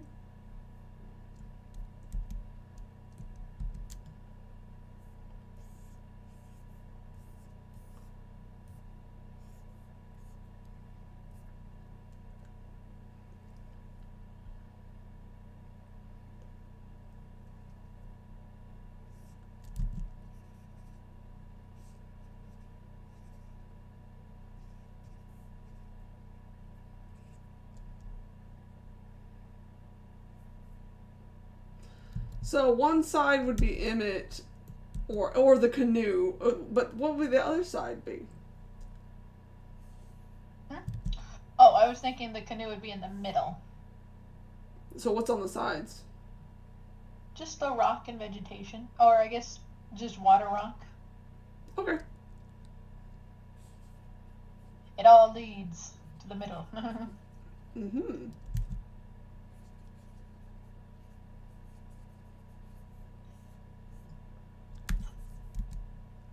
Oh, it looks so nice. I'm already pleased with it. I know, I kind of want to finish it. Oh well. What a tease, what a tease. What a tease. And can it be? It has been. So, oh, yes? it was so funny yesterday when you were muted, when you were driving. Uh-huh. We were talking, and I was asking Maka questions. I was asking her if I was asking if Shadrach would be Mardava's best man of honor, even there's not a lot of women present. And she laughed at that, saying, like, man of honor, you mean maid of honor? I said, yes, but, given that there's not a lot of women, is he going to stand on her side, since Jonathan's family isn't showing up and Mardava doesn't have family she can bring to this, at least not presently. But this is what she said to me, hold on. She said, where is it? Oh, I said, hey, is Shadrach Mardava's man of honor? And she said, man of honor, maid of honor. I said, Emmett is the best man for Jonathan. Who's standing on Mardava's side? Yes. And then she's like, good question. I said, should I include more of Shadrach's family? And she said, I don't know exactly what timeline it is. I said, since we're not getting Jonathan's, I said, same timeline we're working with, 1800s. And she's like, well, yeah, I know. I mean, has it been 2 years since the conflict or no? And I said, thinking it's actually before that. And she said, before the conflict? I said, no, somewhere in between. And she goes, is there a PR? And I was like, little do you know. Because after that, I don't know if Mardava would exactly have a maid. Maybe Kaksana, she could slip away from the pain brood. And I said, I don't think Kaksana's going to make it. Says, okay, only other person I can really think of as maid of honor would be either Comfort or Mina. And I said, yeah, they're not making it either for this one. Says, Mardava really doesn't have any female friends. I said, so Shadrach, you also get the mountain men. And she said, Shad is the worst man, /J. I says the only real other pick I can think of would be Zeke. I said, yeah, I could put Zeke there. So Zeke is gonna be her man of honor. Yep, I got Zeke. All right, is that I'm boat? just- Is that boat there looking good? Yeah, Oh my God. right towards Christ. Right towards Christ. That's the goal. You know, Mm-hmm. where we all need to be doing. You know what I say. Mm-hmm. I recently dealt with a few little frustrations, and I found a great, and it got me in a tizzy a bit, and I was very grateful because I was able to, you know, open my Bible and get some reflective time, which was helpful, very helpful. Mm-hmm. All right, though not that it matters that there's a little image down there because it'll be not visible. Oh wait, well. It won't be visible anywhere because, you know, even if we're doing Shadrach in image. But, alright, we got the design. It's cool. That would be a heck of a chapel. Anyway, alright. Concept done. Now we're going to do... Shoreline had a... Believe it or not, Shoreline had a little commission for me as well on the side, so I'll get to his eventually. I gotcha. I think it's less of a deadline. Though we'll see where we're at. Okay. Alright. You're never gonna believe this. I gotta go pee. It keeps happening. Ridiculous, I know. And I gotta go pee. Oh. Okay. Bye.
I think it's so funny that something will trigger my work stim, as in like me saying welcome back or whatever now, and it sucks. Struggle. Nora says, Nora said, kids' question's gonna be like, what shade of brown is the 547th hair from the left from Austin? Because it's like the questions. And then So the new true. page is parents at the beach, the kids be like, and it's Shadrach saying, what the hell are you doing in that dang hole? Optimus, we can't do this, bud. We can't do this, man. You're sitting in my lap, dude. You are sitting right in my lap, Chihuahua. I'm the Chihuahua in the lab.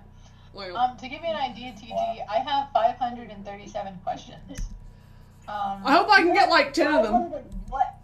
Kid, what are you doing? 537 questions. Oh no, I'm gonna say You're I'm like, sorry. what was the reference of the verse on chapter 10? I'm not that knowledgeable in God. Okay, so one of my questions, 234, Oh, is snap, what was the fort called that Emmett approached? Oh, I Was got it that. A, Powell, B, Oh. Styx, C, Mercy, or D, Tableton? Oh, well, I mean, he approached a couple, but those weren't forts, so that's the detail here. Mm-hmm. I would say Styx, but, you know, I could be wrong. That just sounds right to me.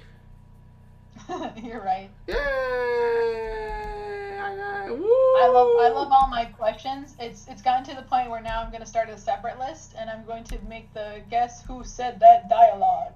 Who said it? Oh, that's I feel like funny. something that would be fun would be guess that quote and it's sent Brood members. Like you go in the Brood quote chat, you take quotes from people. Dude, Mm. that's a great idea. So funny. Kit, please. It would be funny. Because we have so many unhinged quotes in the chat. And we got one from I'll come Pearl. through that today and make one of them. Woo!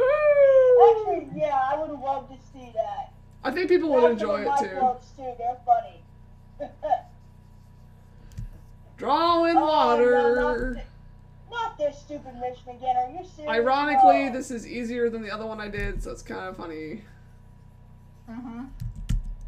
I'm gonna add those like water layers as well, just to get that look. I don't know, like, I'll never be there for parts of Brood Day, but I'm driving up to Chattanooga to go to the train show that day, so A train we'll see show. how directly involved I am. Yeah. That's so on brand for you, you know? Of course you'd be going to a train show. I need something to look forward to, you know? Something to Google. That's valid. Damn, Brood Day was enough for you. Yeah, right? Mm-mm. Well, no, because Brood Day is like, I like Brood Day, but I kind of want to, I Listen, don't go that Saturday, I can't go, and I kind of want to go and, like, get out into the world. And Your PG will be right back is still up, by the way. Brood Day does not have trains in it, unfortunately, so I can't compete. Yeah. But Shoreline, I did, in the spirit of starting your commission, stick the reference on the board. So I've kind of started. 9 a.m. I've kind of started. Sort of. Kind Sort of. of. In spirit. He doesn't even care. This guy. Listen, when I go, I will get something Wyoming related in honor of Brood. Oh, heck yeah. Awesome.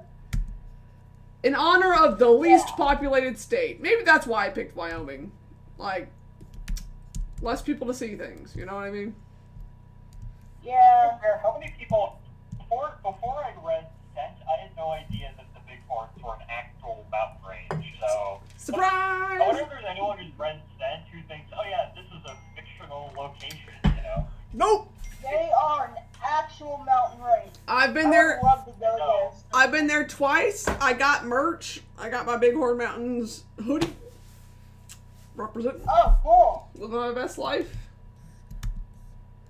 I don't even know why I picked them, aside from the fact that maybe they were obscure and kind of off in the middle of nowhere, and I thought, that seems like a perfectly acceptable place to have some random lore. I think maybe that was all there was to it. That's perfect. That's perfect. That's perfect, right? I agree. I think if you sent it, like, oh yeah, this is in some better known sort of location, it wouldn't have the same kind of punch to it, because it makes it feel more remote for whatever reason. Yeah, well, it's a little off the beaten path, just tourism-wise anyway, so. And, you know, gotta give it some love. It's not like, it doesn't, it is like one of the more subtle of the parks, for sure. But I think it's quite lovely. What's scarier, though? Like, just having Sunka be from, like, the Appalachian Mountains. That would be horrifying. How so? No, I think, like, just because of the legends that, like, you're supposed to, like, follow, like, never whistle, never, if you hear a voice in the Appalachian Mountains, don't go to it, I think. Just many urban legends surrounding that area, so having the band of Sunka in that area doing those legends would be kind of horrifying, I guess. It is fun to, like, Yeah, that's fair. I make a point to have every bit of lore have something to do with Sunka. So I'll be like, oh, there's mystery here. I'm like, that's because there's a Sunka there. Anything you have to say about this mysterious better place, it's because of Sunka. I don't need to prove anything. I think it makes... Part of the reason why that as a location works is because the Big Four Mountains are not necessarily well known. It's a very remote area that's not very touristy, and a lot of people haven't heard of. So it kind of makes sense for this. Like, I feel like if the Sunka were in a more well-populated area, right, or more well-known area, you know, we kind of project our sort of modern, oh yeah, the Rocky Mountains, everyone goes there, sort of back into, you know, the previous history and be like, yeah, how could this entire flourishing society worth of werewolves just exist in this well-known location? But with the Bighorns, you know, because, you know, as I said, they're not as well-known, it sort of makes it more believable in that regard. Yeah. Honestly, some of my choices early on, I don't even know why I did them. I just kind of like, I don't even know. There was no like really smart reasoning. I had so much to learn when I started, because I have learned quite a bit since the series began, doing some more homework. That's why some stuff doesn't make any sense at the beginning, because it didn't. It's not on purpose. I just didn't know what I was doing. Professional. Professional. That's what we do here. We learn. Just like with commissions and requests. Someone tells you what they want, and you're like, no, that's watercolor. Like, no, the concept. And you're like, I'm going to render it all before I think about what you said. Well, Kit's not here to appreciate my self-jab here. I heard you. Oh, she is. She's like, it's not funny, Tiffany. You're a loser. I'm like, Kit, I know. Listen. Hey, It's okay. I accept it. I acknowledge my shortcomings. Therefore, it's okay. That's the difference. Everything's fine as long as you acknowledge them. Everyone knows it's okay to mess up as long as you acknowledge it. That's the rules. I just want me to have my hero stickers on at night. My hero stickers? Huh? Yeah, on a passing vehicle. Oh. I got myself a kind of new shirt. It was on a discount with Sticker Mule, so they had like you can get a custom shirt for like $14. I'm like, heck, why not? Get a coffee for that, you know? So it's not like amazing, but it's a pretty straightforward shirt. I kind of extreme filtered the big Emmett and Ruth scene with the gun and stuck scent on top of it, so it's like I'll wear that for Brood Day. That or the Samuel shirt that Malika gave me. I don't know which would be better, but. Oh my gosh, that freaking shirt.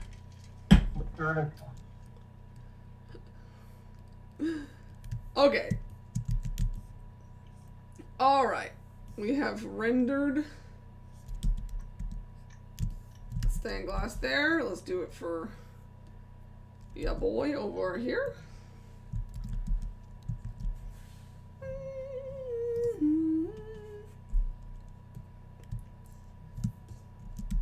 I'm kind of flustered about the Ring Awards. Anytime anything's happening, I feel like I'm not doing something I ought to be doing.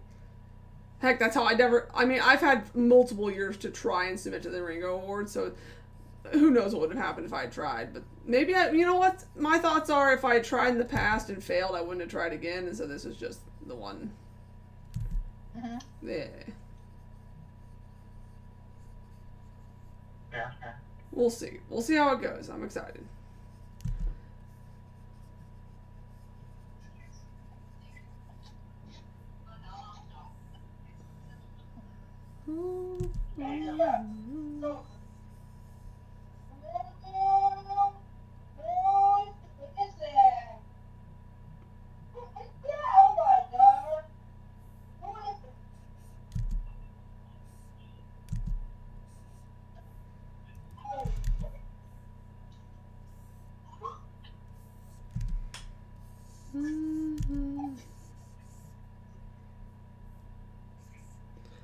I'm going bowling tonight, and I'm hoping I retain... last time I went bowling, I had some really good instructions, and I learned a technique that actually helped me be consistent, because I suck otherwise. Well, you're going bowling tonight? I'm going bowling tonight. It's happening. Nice. And I hope I retain what I learned, because otherwise I'm going to just suck again, and that'll make me very sad, because I was getting it. I would have stayed there all night if I could have. But once I started figuring out that I could actually control the results, because I'm not really a muscle memory kind of gal. I never was any good at basketball, even though I played it all the time when I was in high school, but I could never shoot to save my life. But with bowling, it's been the same thing, but then recently... this one guy gave me some good tips. It was like, I have free will. I can bowl. I can do I could do better on purpose. And now I'm worried I'm gonna lose it. Oh my goodness. I know. The idea of just being able to improve at anything on the spot with just a technique change is like literally my favorite thing in the world, and I wish it would happen to me more often. You know what makes you do that? Bouldering gives you that experience. If you have like someone with you who's like an expert bouldering person, they'll give you an idea, and you'll be like, oh, with that one bit of advice, I have changed what seemed impossible to incredibly possible. It's so inspiring. It's like, oh, you can just do things differently and get better results. What a crazy idea. Yeah. Ridiculous. I can choose my fate. I am not at the mercy of my weaknesses. So we'll see if I still got it tonight. I didn't really get it, but I was getting better, that's for darn sure. That was the thing I noticed last time. It was pretty dang exciting. Alright, we got those. Now we're gonna do some play.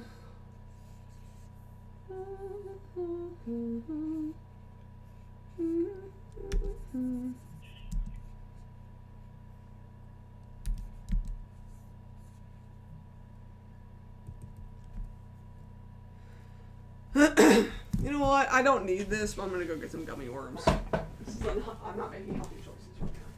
But I want what I want. Bye, TG.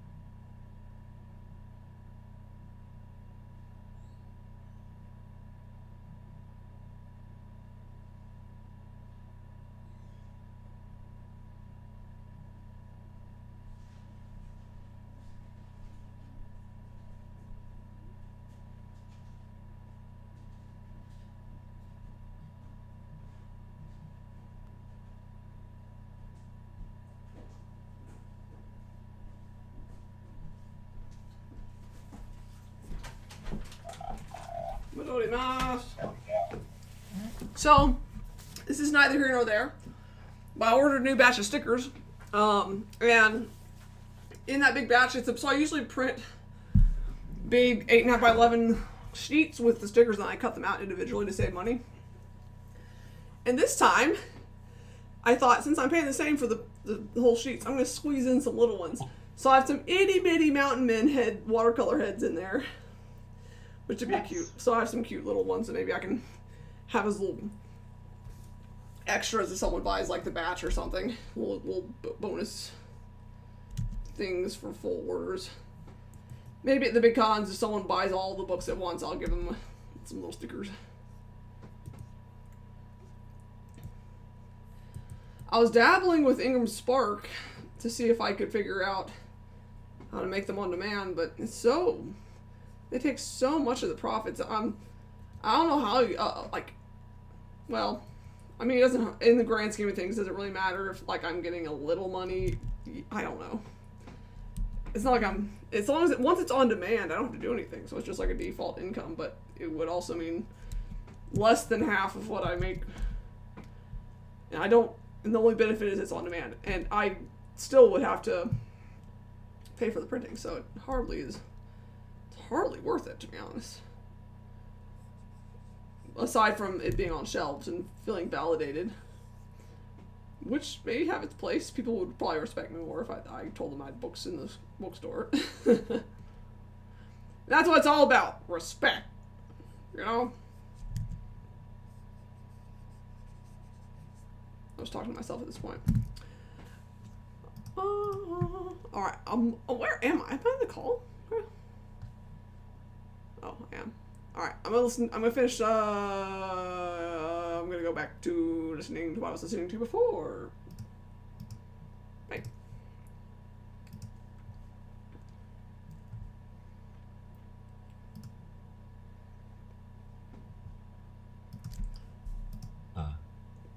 The Torah, to live according to the laws, or to have the right parentage.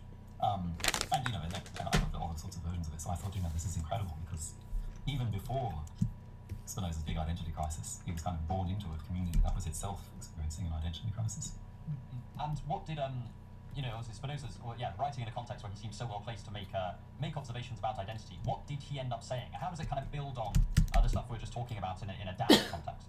Yeah, I think so. I have to tease it out of Spinoza a little bit, but I do think it's there, this idea that our identity is always emulated.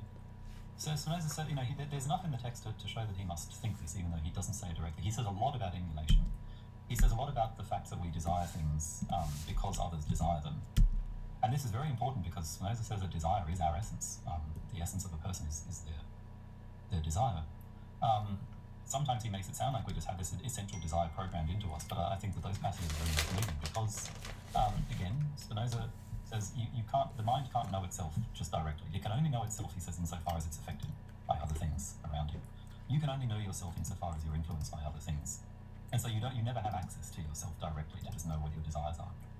So your desires are inevitably signaled to you by others around you, and since your desire ultimately defines what you are, I think he's thinking of desire in a very broad sense of what you're aspiring to, what you're really after, what you're all about in life. That's all your desire. This is what gives you your identity, and we emulate that from others. But because we emulate it for others, Spinoza is very sensitive to all the ways in which this creates psychological distress and conflict. Because he loves quoting the Roman poets who love to talk about these kinds of things. He quotes Ovid, Ovid's in the Amore, as this figure of this man who's trying to encourage, very much the kind of thing you have in Rene Girard as well. I don't think Girard ever talks about it, or he probably does, because as we were talking about before this started, Girard article about almost everything somewhere or other. But, so the example is in the Amore, there's this man who's trying to encourage his friend to be more protective of his love interest, even though the author is himself a rival. Because he says, I need the rivalry to sustain my love. I need you to keep loving this girl, so that my own love can continue to. So Spinoza is, so what we end up doing is wanting to have rivals, because we're emulating our desires, whether we know it or not, from somebody else. So one thing that we're emulating is the very property of being emulated. And so we want to have that property as well, so we want others to emulate us. But then we also don't want others to emulate us, because then they start being rivaling. They try to take either our things or our status, or whatever it is that we think is the unique thing that's making us ourselves. You can think of it as if I sort of really get into painting, and I can't even draw a circle that edges move. But let's suppose I get into painting. I don't want everyone else to start painting because that was my thing. On the other hand, if nobody else starts painting, then I start to feel a bit silly, like, well, maybe I'm, nobody seems to kind of respect or care about the thing that I. So we're in this double bind. We both want and don't want to be emulated, and that's the dynamic that Spinoza thinks drives us into all this conflict, puts us really at each other's throats. So this is, I think, why Spinoza follows Hobbes in thinking that the state of nature before there's laws is a very violent place, but he has a reason for it, which is this. But the same tendency then leads us to, as we were discussing earlier, develop these social structures, these hierarchies, that can then kind of act as institutional controls on our rivalry, but then they become the problem themselves. Yes, yeah. No, it's interesting you said that. I sometimes think about, I have occasionally meet people that have acquaintances or friends who are like really into one particular thinker, and it's often quite an obscure thinker. It might be maybe not like massively obscure, but like somebody who's you wouldn't like know if you just talk to someone on the street. Like I have a friend who's really into Polanyi, right? He just loves Polanyi, and he's great. He loves talking about Polanyi. And I remember once asking him, like, but being honest, would you really like it if suddenly, like, everyone, like, Polanyi was a household name to people who aren't into philosophy, in the same way that, like, the average person on the street knows who, like, Nietzsche is, or knows who Socrates is. Like, they will have heard these names, and he, like, kind of took a moment, just at the pub, and, like, he took a moment, and I was like, I think I have really mixed feelings about it. Like, on the one hand, you find it very flattering. You'd be like, yeah, like, I think this thing is amazing, and, like, all of a sudden everyone else does as well. Like, this is really, really cool. But on the other hand, he's a very like an admirably self-knowing guy. He was like, I think that in some ways I'd be really like, like I used to be able to tell people about Polanyi. That used to be like a thing that I could say, God, like look at this thinker who, even within philosophy, not everyone has gone and read some Polanyi. Isn't this fantastic? And people would be like, like thanks for introducing me to this guy. So I don't know. It just reminded me of that as an example of like he both wants other people to emulate him in this interest, and at the same time kind of doesn't. He'd like it to remain something special. Maybe that's what Mummy said. He's a lovely guy. But it's all of us. No, that's funny. Yeah. That's all of us more than we care to admit, I think. Oh, absolutely. Yeah. And it's interesting. You talk about this. I think it's the word. Is it ambition? The word that Spinoza uses to kind of characterize this. And you talk about how it ends up causing conflict. Does Spinoza have a resolution to this, aside from the kind of social structure stuff, like a way of conceiving of the human that doesn't necessarily get tied up in these conflicts? He has two, and one I think is easy to understand and probably doesn't work very well. The other is extremely hard to understand and is very much like the Dwanza. At least this is what I think. So most Spinoza scholars would agree with me on the first, not really follow me on the second. But the first is, yes, because it's a kind of arbitrary matter, really, what we take to be the model we're emulating. Spinoza suggests that we can sort of rationally construct a model for ourselves. And if we can design it so that it's something where even if we all follow it, that's not a problem. So, if I design a model, if I have a model where, I want to be the richest man in the world, but that's just not going to work, so people will emulate me. But if I follow a model as he has it, where I just want to be very rational and live a decent life and have as much knowledge as possible, then Spinoza says it actually helps when others emulate me, because the pursuit of knowledge by others is if anything, a help to me in my own pursuit of knowledge, which is a nice ideal, and the reason I don't think it works very well, I think, is actually very nicely illustrated by your story. I feel like I want knowledge. I just want to learn about Spinoza, but I don't love the idea of everybody investing as much time in learning about Spinoza. Well, it wouldn't help my book sales. But and I think that it's Spinoza maybe at this point underestimates how ingenious we are at creating rivalries. Well, what he needed to do was work in a university. We can create rivalries at things that really should not give rise to rivalries. We're just much better at that than I think this idea acknowledges. So then he has the second one, which is his idea of what he calls blessedness, the attitude. And this, I think, is really like the transformative identity that you have in Johnson. It's hard to tease this out of the text of Spinoza, which is probably why a lot of Spinoza scholars don't agree with me. But one crucial piece of evidence for this is Spinoza says through most of the Ethics, his big philosophical masterpiece, that the highest thing we aspire to is acquiescence in ourselves, acquiescentia in se ipso. That when we sort of stop being vexed about what we are and can just sort of be satisfied in what we are. But then in the fifth part, when he's talking about this notion of beatitude, it suddenly switches to not, the self part drops out altogether. He just starts talking about acquiescence of soul. And because there are no articles in Latin, we don't know whether he means acquiescence of your soul or the soul or just a soul. But the point, I think, the important thing, I think, is that the idea of self has dropped out. Just acquiescentia, anime, acquiescence of mind or of soul. And this, I think, is a condition of escaping fixed identity. That's how I see it. Spinoza has this, famously strange cosmology where everything is really God. Yes. And I don't think he means that everything is a part of God. I think he means everything, each and everything is just God. It seems like a very, very hard idea to wrap your head around. But once you have that notion, if you think of that as a thing you're trying to, take God as your example, this God that is each and everything, well, how can you be like something that's like each and everything? Well, the closest you can come is to be as fluid and flexible and multifarious in your own identity as you're able to manage. Yes, yeah, no, it's really interesting. In some ways, it's reading this. It struck me that there was quite an interesting correspondence between what it seems like you could get out of this, very potential infused kind of conception or self-conception, in as much as it remains a non-self-conception almost, and what it seems like people are often searching for with a fixed identity, which is like a kind of pressure release almost. Like when I think about, it reminds me, you talk later in the book about Jean-Paul Sartre and alluding to the idea of being condemned to be free. This idea of like Sartre's idea of bad faith is often, at least in his examples, escaping into a fixed identity in order to relieve the pressure of like making decisions, like kind of creating your values in making your decisions. And it struck me that interestingly, it seems like what people want to get out of a fixed identity is often something like that, right? Like I don't have to think about like I can just be this thing, and I don't have to deal with kind of the potential moving forward. And ironically, it seems like when you were describing Spinoza's idea of acquiescence and beatitude, it seems like that is actually achieving what the person who's kind of like cramming themselves into a totally fixed identity is attempting to achieve. Seems to be like, more plausibly actually achieved in this kind of embrace of fluidity.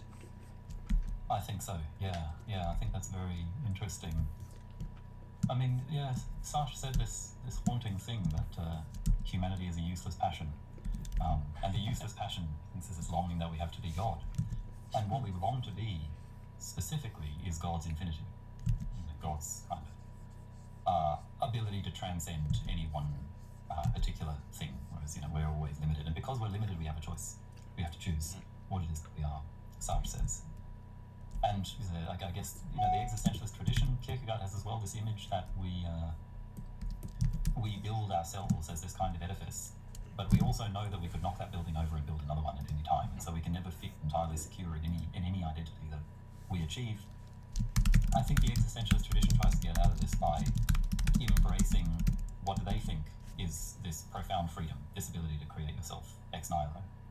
And that too, it seems to me, is never going to be particularly satisfying because, well, first of all,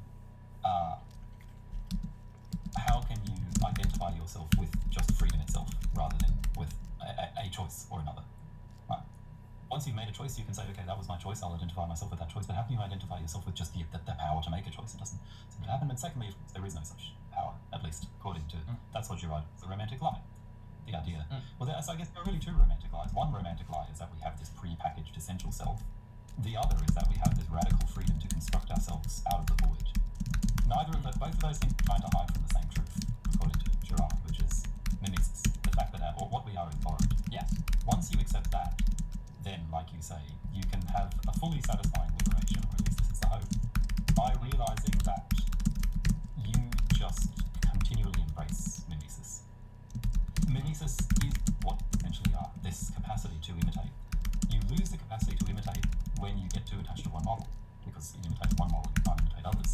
But when you're sort of endlessly open and fluid in the way that I think Spinoza recommends, then you never lose the capacity. Yes, and it's interesting. I was pondering this again, reading your book. Like very occasionally, I think most people meet someone who is very, very concerned about whether their desires are really theirs. You sometimes see this in like self-help side of social media, where somebody will be coaching or offer a coaching service, or just in the process of a video, will attempt to be coaching someone through learning which of their desires are absorbed from others and which of their desires are like truly theirs. That's actually you, and this is all the stuff that you've just been conditioned about. And this always struck me as a slightly spurious distinction, for sort of like almost for just for the simple reason that we're enmeshed in a causal chain. There's no like there's no point at which my desires simply spring forth with no precedence, and I'm not even sure whether that's like a coherent idea. And I thought it was really interesting the way that that Gerard and the way that you explain his ideas kind of explains how this distinction really is very, very hard to maintain. So what is it that Gerard says there, and in what way does it dissolve or seem to dissolve this distinction between the inner desire and the desires that are conditioned upon us? Well, I guess Gerard thinks that the distinction that we make between the desires that are really ours and the desires that are imposed on us itself has to come from somewhere. And, looking at the desires themselves, you just see desires. There's no basis for the distinction. So you have to have some notion already of what it is that you are and say, okay, which desires are in accordance with this essential, true me, and which ones seem to be imposed upon me. And then again, we get to the question of, okay, well, where did you get this idea of your true self? The idea that we're sort of pre-programmed with this runs into the problem that I'm not at all denying that, we're born with all sorts of characteristics, and no question about that. But we don't use every characteristic that we're born with to define us. So where's the map, that tells us what the crucial landmarks are, which ones are. An analogy I thought of is, you go to a foreign city and you don't want to just be a tourist and do the touristy things. But on the other hand, you can't just go to every building in the city, so you're going to have to choose. What can you possibly do besides look at the buildings that other people have gone to? And I guess, it's the same thing when you're selecting from this vast, complex tapestry of characteristics that we're all born with. It has to have been pointed out to you from the outside in some way or other. And just to kind of clarify, so for those in the audience, like a mimetic desire is a desire that we kind of patch off someone else. So they either by imitating their desire or by trying to imitate their identity.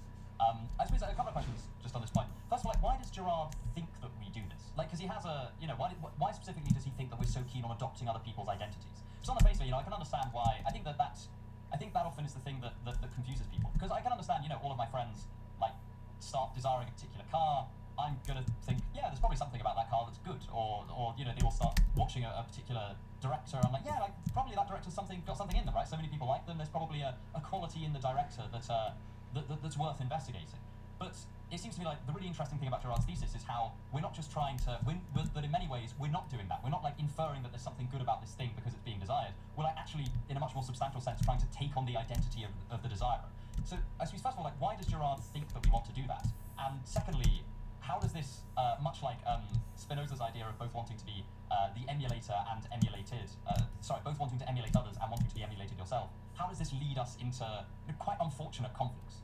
Yeah, so there's a lot there. I think that I'm glad you asked that, because I think this is one of the most misunderstood things about Gerard, that people read it in this very implausible way, that he just has this psychological hunch that people imitate each other's desires, and that's left very unexplained. And as you say, any piece of evidence that you could cite for it looks like it could be explained in a much easier way, which is other people's desires are a pretty good indication of what might be good.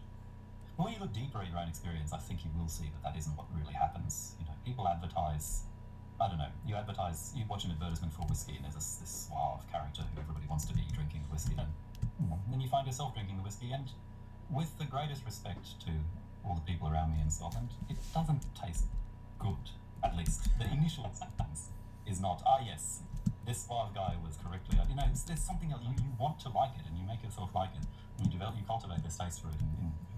So what Gerard says, there is the crucial misunderstanding is when people think that Gerard says that every desire is mimetic. That's not something he says. More profoundly, he says we desire to be.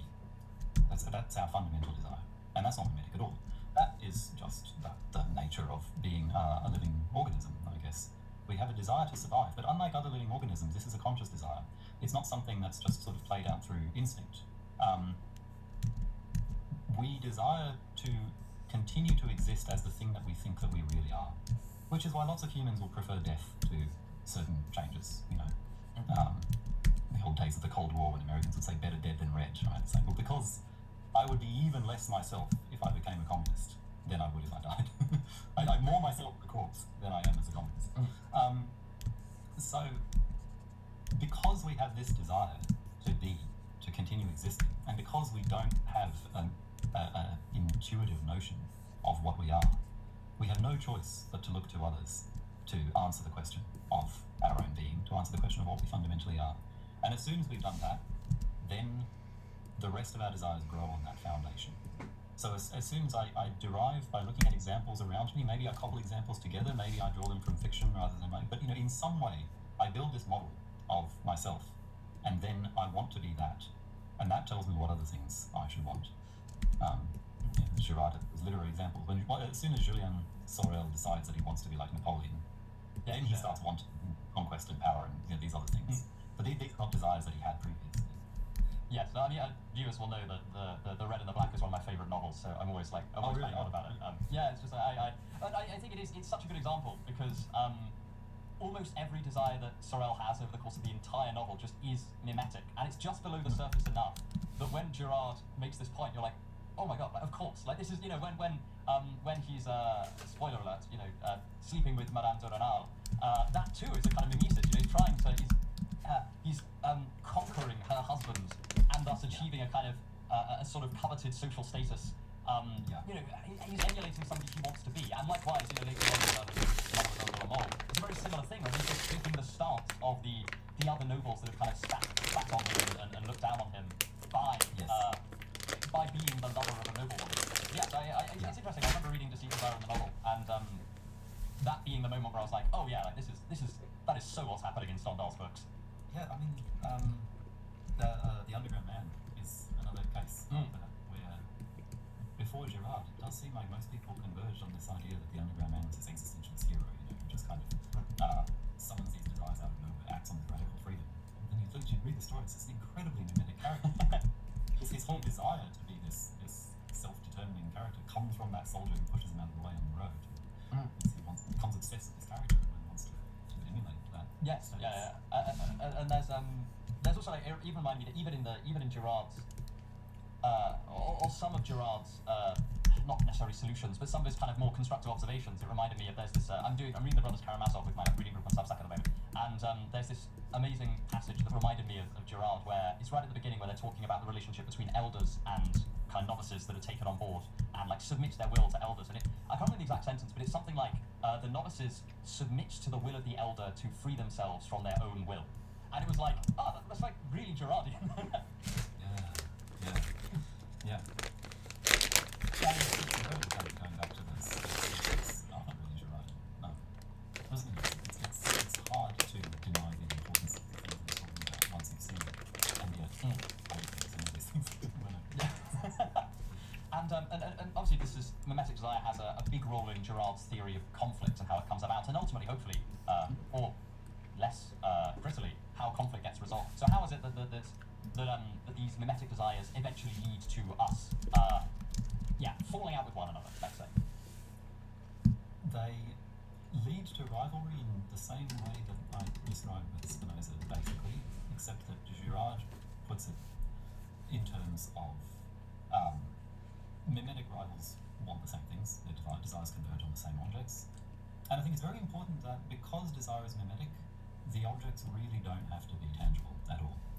So sometimes there are these crude criticisms of Girard as if he thinks that everybody is kind of trying to grab the same orange or something, so I can just grow more oranges. But, it's mimetic desire creates objects of particular kinds. Girard says this multiple times, and one of the best examples is prestige. Prestige is an object that comes into existence because of mimetic desire. In the UK, we both know that the first class seats on the train, they're exactly the same, they're just at the front of the train. But they're prestige objects because everybody pays more for them. And you get wine or food or something, but it's usually not really worth it, but it's a prestige object. There are these so, the idea that that mass production or something can resolve these conflicts, Girard dispenses with, because mass-produced, easily accessible objects decrease in value to exactly the proportion that they're readily accessible. Because desire is tied to rivalry, it's not just consequence. It's not just consequence. Rivalry is this sort of engine of desire. So we can't really help but be led into conflict, and so when Girard moves into his anthropological stage after developing this theory of mimetic desire, he asks, how then do societies hold together at all? Why are they not torn apart by these rivalries? Especially because, mimesis also intensifies conflict. So you only need to get a little bit of conflict out of the rivalry before somebody might do something slightly hostile. It doesn't have to be very obvious. So, we have two people kind of in a rivalry to be the best dressed person in their workplace. Sooner or later, one of them will try to take the other one down by making it solid. But because we're mimetic, we will then retaliate. And then when we retaliate, the other will retaliate, and then you have an escalation of conflict. So you have a very powerful engine to... And of course, because we're mimetic, other people will get pulled into the conflict as well. This is all the time. So, how do societies not get torn apart? And this is where Girard has this... a friend of mine described it as hauntingly plausible. Hauntingly plausible. The reason why, and from my reading, I've seen this confirmed by most societies, archaic societies, don't seem to practice human sacrifice. It is a very hard thing to say because archaic societies, each life is so incredibly valuable. It's so hard even for somebody to survive past early childhood, and population decline is such a real threat all the time. And yet you have societies wasting their one most, apparently wasting their one most precious resource. What's happening there, Girard's theory is that when conflict emerges, because people are mimetic, if everybody starts to slightly imitate each other's choice of rival, sooner or later everyone will have the same rival, except for that one unfortunate person. And then that person can be eliminated, and temporarily rivalry seems to go away. That's Girard's mechanism for the resolution of conflict, which I didn't talk about very much in my book, but is very relevant, I think, to the question of identity, because Girard thinks that this lies at the foundation of all human institutions. It's a terrifying thought, but the more Girard you read, Thank you. it's just to not see this everywhere. It was such a good idea. I feel silly for not just understanding it when you first described it. It means that It's so much easier too. It's not like it was hard. I mean, the ability whatever. over countless generations, we've culturally selected for the ability to not be chosen as that victim, and so that means we all have to be extremely vigilant because how This topic they're talking about is incredibly interesting. This guy keeps talking about things I want to write about. Basically, somebody has to stand up from the crowd for the crowd. I'm gonna have to read his book. All converging on the same enemy or rival. It doesn't have to be a very plausible story that this one person is responsible for all the ills of society, but there has to be at least some basis for that judgment. So you don't judge that judgment amazing, which means that we what our identity is. That's where this type of vigilance about identity that troubles all of us comes from. Yes, and then, and it's interesting, I find the scapegoat mechanism generally very fascinating. I think sometimes it's, you find historical examples of this that are weirdly self-conscious. Like there's the ostracism, there's a particular ostracism in democratic Athens, and I can't remember the exact figure who's ostracized, but he's basically ostracized for being too excellent, and everyone kind of hated him. In that way that like people do when someone's just like great at things, you're just like, oh come on man, stop being such a bastard. But it was like weirdly self-conscious because I might have read this in Girard. I got this knocking around the back of my head. I can't remember where I read it. But it was strangely self-conscious because when people were asked, why are you voting for this person to be ostracized and like have all their property taken away and exiled for 10 years, they're just like, yeah, because he's too good at things. He's kind of making the rest of us look bad. And I thought it was kind of a weirdly self-conscious example of scapegoating, and it kind of reminded me of like where Girard ultimately takes this, which is the kind of which I suppose ties more into his Christian background, which is the peculiarity of the story of Jesus, which kind of is a scapegoating story in many ways, but also really isn't, and I'd love to hear a bit more about that.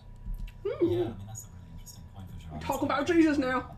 Originally he resisted reading the Jesus story as a scapegoating ritual.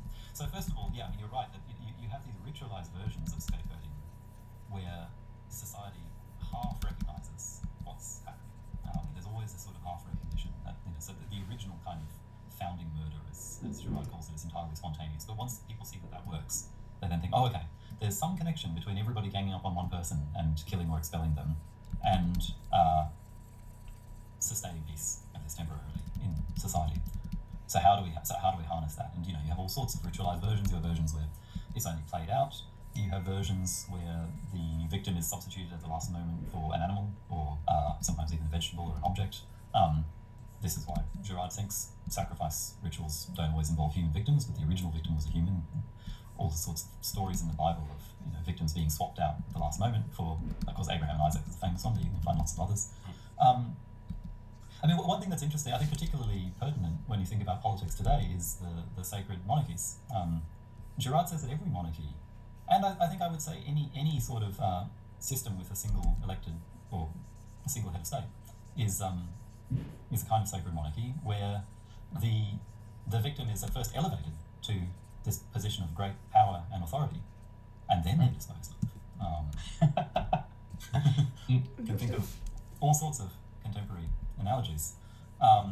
And also the way that, if you sign up to be the leader of a country, you're just asking to be despised, and society is now licensed in having no limit to how much hatred and aggression they throw towards that individual. It is, so someone should write a Girardian theory of recent prime ministers' approval ratings, where they all go like a slight uptick when they come into office and then immediately plummet. Yeah. I don't know that. And sorry, I interrupted you. Yeah, no, it's very Girardi in that it's a safe outlet. If you're kind of at a dinner party and you don't know people very well people do bond over criticism. Well, who do you know you can almost certainly get away with criticizing without there being such obstacles in the way. It's never indecorous to just shit all over the prime minister. There's always that person, if no one else. So the Jesus story, Girard thinks is where the scapegoat mechanism is fully revealed for what it is, and it's fully revealed for what it is because that's the first recorded myth we have where it's just unambiguously clear that the victim is innocent of everything they're being accused. Jesus says they hated me without a cause, and it's very, very explicit what's happening. Caiaphas says to Pilate, it's better that one person die than for the whole community to be threatened. So, very explicit, revealing the scapegoat, but Girard acknowledges that even though the mechanism is revealed, Christianity as practiced is still a kind of scapegoating ritual. That's what the view that he comes to later on in his life, that there is still a lot of catharsis that happens when pageants, flog an effigy of Jesus walking down the street. It would be, you would be missing something very fundamental about how Christianity actually functions if you thought that its only function was to reveal the scapegoat mechanism rather than to try to exploit it. Yes, yeah. And I think sometimes people kind of, again, maybe because the pop version of Girard that kind of filters through, that like Girard is saying that no, Christianity as it currently exists is the answer to scapegoating. And that doesn't seem to, that's not certainly the interpretation I have of him at all. It seems like in many ways he's saying, like this has the potential to make us conscious of our own scapegoat mechanism, and that could. But it is by no means like a done deal. This isn't just like if everyone became Christian, everything would all be fine. Right, no, yeah, absolutely not. But Girard does have this optimistic view of history where he thinks that, not in a linear way and very slowly, the world is moving towards a respect for victims, a kind of turning away from scapegoating. I don't know. It's very hard to see. But some followers of Girard have taken this up. One interesting aspect of it is the number of victims that you have in recent attempts to activate the scapegoat mechanism, genocides, things like that. It's self-revealing of how weak the mechanism has become, because you start with one victim and it just doesn't have the effect, and so you start bringing in more victims and it still doesn't have the effect. And that's why these modern kind of pogroms and massacres always spiral the way that they do. So it's a funny kind of optimism that Girard has. And listening to that, people might think that Girard's got this kind of this solution or potential solution to this ongoing spiral of mimetic rivalry, but it seems like it's unavoidably Christian in nature. And I think that you point out that's not necessarily the case. Like it's not that if you believe Girard, you the only answer here is kind of Christianity as we currently understand it. There's something you talk about Girard's particular conception of what Jesus is and how he functions in his ultimate non-scapegoaty solution to mimetic rivalry. Yeah, I think that's important because Girard, I suppose he saw his role as being simply to reveal the truth of the gospel. And so once he had kind of exposed the mechanism or shown how the gospels expose the scapegoat mechanism, he didn't think he had to do any more than that. It was kind of God's job past that point, or the job of Jesus to actually get us away from this mechanism. But and Gerard thought that we faced this very terrifying crossroads in history where, although I said he was optimistic in the sense that he thinks that society is gradually turning away from the scapegoat mechanism, it's not necessarily a good thing, because the scapegoat mechanism was what was protecting us from our own rivalry and violence. So the less that mechanism works, the more we're exposed to our own violence. There is a possibility that we could learn to escape from mimetic rivalry in some other way, but Gerard never really said very much about what that other way would be, except, of course, being the Christian that he was, that we should follow Jesus. So that's what I start from, and then I think, okay, but what is it about Jesus that we're following, and why is having Jesus as a mimetic model different from having anybody else as a mimetic model? But of course, something that Gerard has been criticised for, that if we have Jesus as our mimetic model, are we not just converging on another quite exclusive model? Does that not exclude non-Christians? Does that not lead us into rivalry with each other to be the best Christian? Of course, we see these things playing out in the church all the time. So my thought was, the very few things that Gerard has to say about Jesus suggest that what's important about Jesus is precisely that he doesn't have any recognizable identity, that he welcomes everybody. Who's he referring to? You talk about Gerard's particular conception of what Jesus is and how he functions in his ultimate non-scapegoaty solution to mimetic rivalry. Yeah, I think that's important, because Gerard, I suppose he saw his role as being simply to reveal the truth of the gospel. And so once he had kind of exposed the mechanism, or shown how the gospels expose the scapegoat mechanism, he didn't think he had to do any more than that. It was kind of God's job past that point, or the job of Jesus to actually get us away from this mechanism. But and Gerard thought that we faced this very terrifying crossroads in history where, although I said he was optimistic in the sense that he thinks that society is gradually turning away from the scapegoat mechanism, it's not necessarily a good thing, because the scapegoat mechanism is what was protecting us from our own rivalry and violence. So the less that mechanism works, the more we're exposed to our own violence. There is a possibility that we could learn to escape from mimetic rivalry in some other way, but Gerard never really said very much about what that other way would be, except, of course, being the Christian that he was, that we should follow Jesus. So that's what I start from, and then I think, okay, but what is it about Jesus that we're following, and why is having Jesus as a mimetic model different from having anybody else as a mimetic model? But of course, something that Gerard has been criticised for, that if we have Jesus as our mimetic model, are we not just converging on another quite exclusive model? Does that not exclude non-Christians? Does that not lead us into rivalry with each other to be the best Christian? Of course, we see these things playing out in the church all the time. So my thought was, the very few things that Gerard has to say about Jesus suggest that what's important about Jesus is precisely that he doesn't have any recognizable identity, that he welcomes everybody. He says this profound thing about, what you do to the least of these, you do to me. He has an identity that somehow includes everyone who's excluded. He's like the Russell set of identity.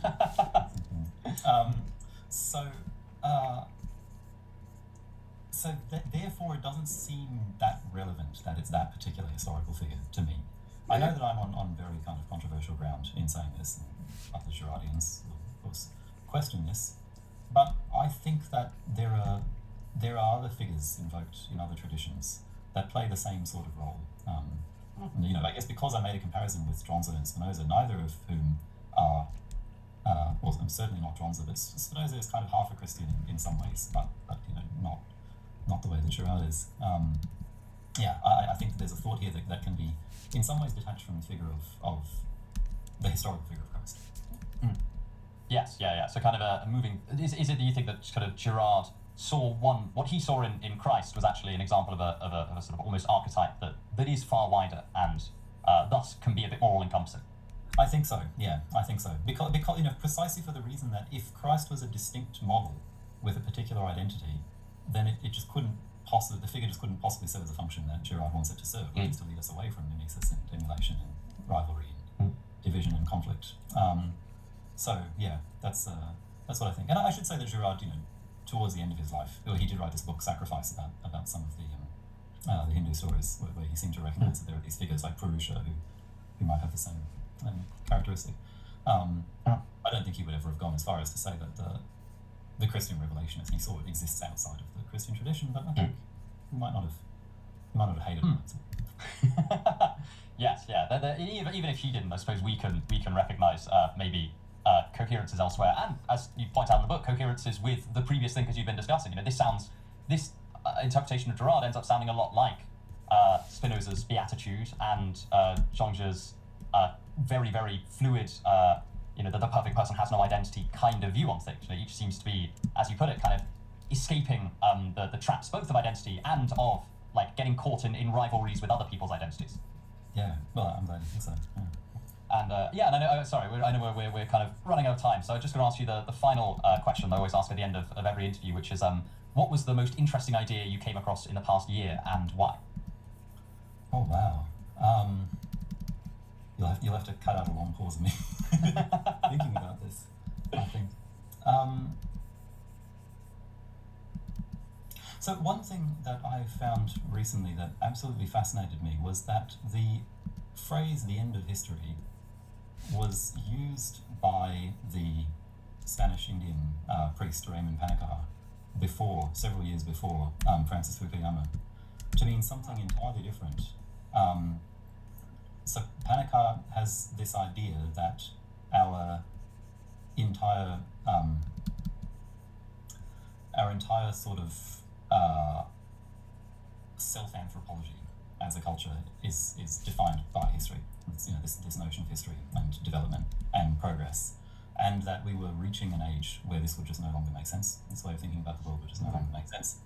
And says, we can think back to a time when humans didn't think in this historical way, but we can't return to that because that was before we had science and technology and all of these things that give this incredible linearity to our experience of the world. But science and technology weren't going to work in that way anymore, and so we were entering this post-historical age. That's something I'd like to think more about, read more about. Amazing. No, that sounds absolutely fascinating. Also, it's always wonderful when somebody on that final question gives something, talks about something completely different to the rest of the topic of the interview. Because sometimes people will say it's what we've just been talking about. That's always great, but I love just ending the interview with something entirely different that's incredibly exciting, and now I want to go and look at. Good. Yeah, I was trying to avoid just saying, well, it's my idea. But thank you so much for coming on again. This has been an absolutely wonderful conversation. Your book will be down in the description as well as your Substack, and everyone should go. What? Go I put it on the same layer. Am I stupid? In fact, your book is so Tiffany. good. I've actually bought copies for friends. So I've not just got one. I bought 3, and I've given them to 2 of my friends who I thought would find the book particularly fascinating and helpful. Thank you so much for coming on. Oh, well, thank you for inviting me. It's a great conversation. It was. What an interesting chat. Huh.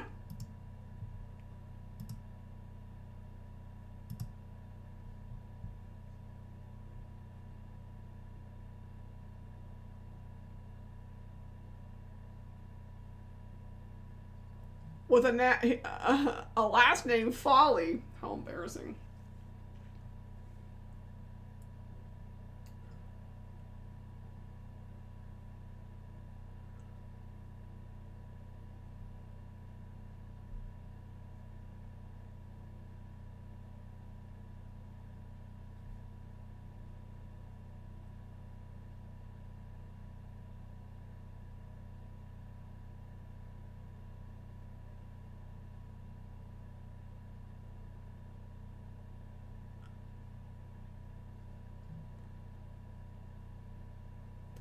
Alright, let's go back to sad music.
Get back to work. I gotta finish this before 6.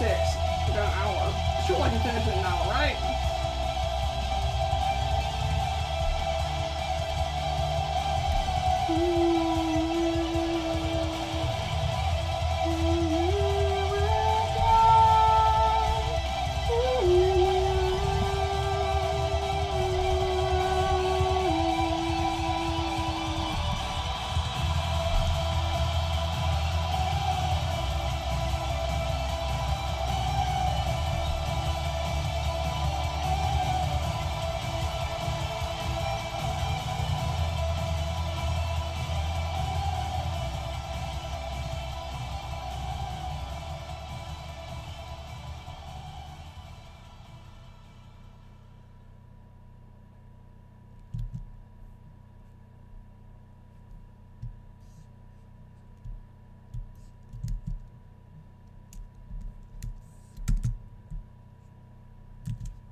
Wrong arm. Oh, so annoying.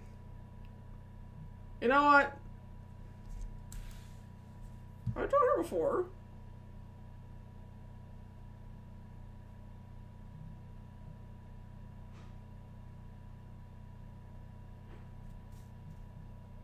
We're just gonna put it on the right, on the left, on her right, just because I don't want to deal with doing it again. And nothing happened, but I put her brood mark on her right arm because that's where most single brood marks are.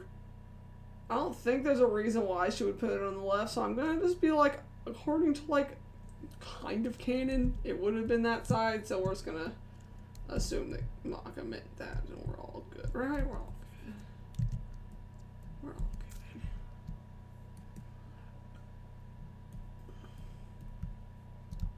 That's what she meant. She wanted it on that side. Hello? What am I select? What is happening? Okay. Oh!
Alright. The Purge again.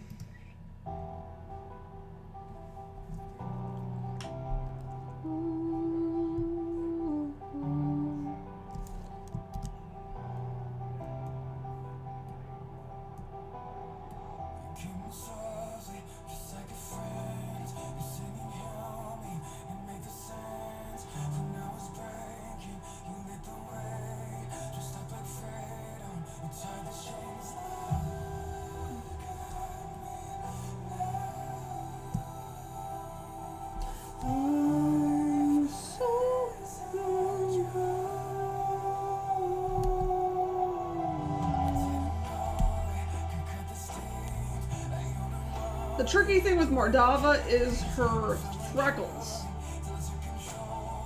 Those are going to be a challenge. I'm going to have to make a point to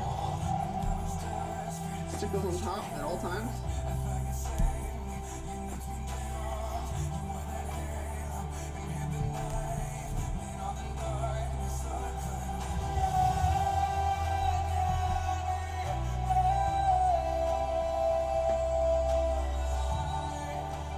Unless they can go on top, let's go, baby.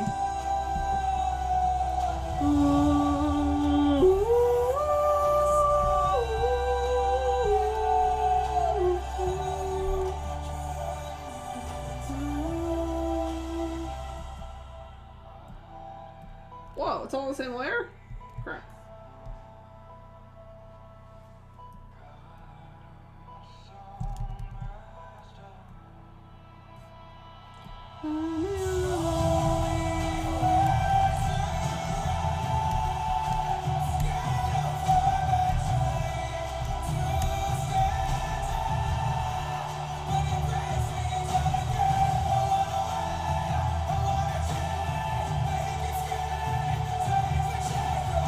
Dang it! I don't want to draw to the left! Nitpicking me. I guess I gotta do it.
having to go pee. It's almost like I'm drinking all the time.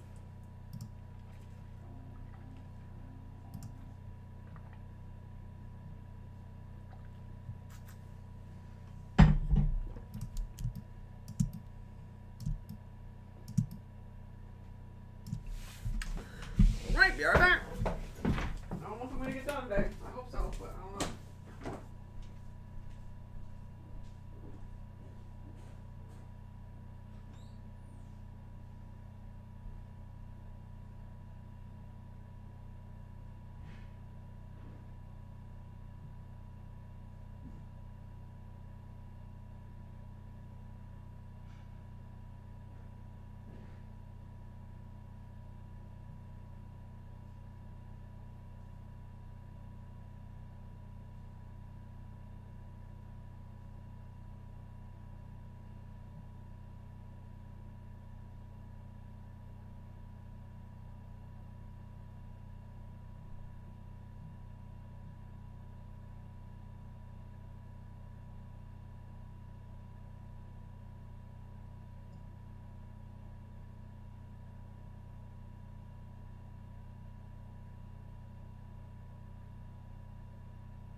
I'm back. You with me, Speed? Sorry, that was I,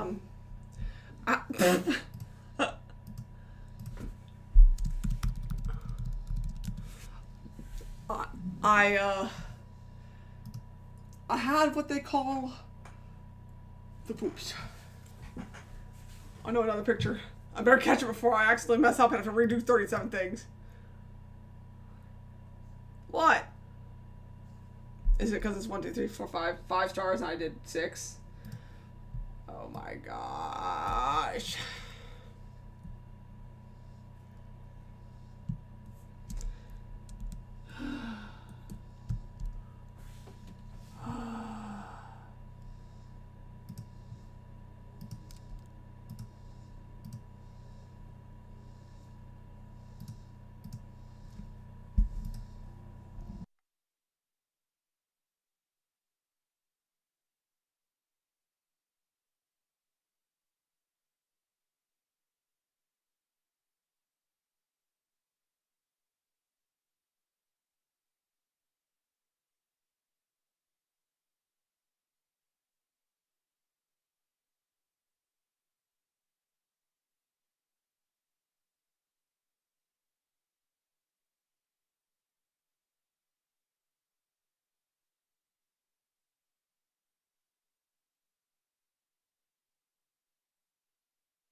You happy? Everyone you content?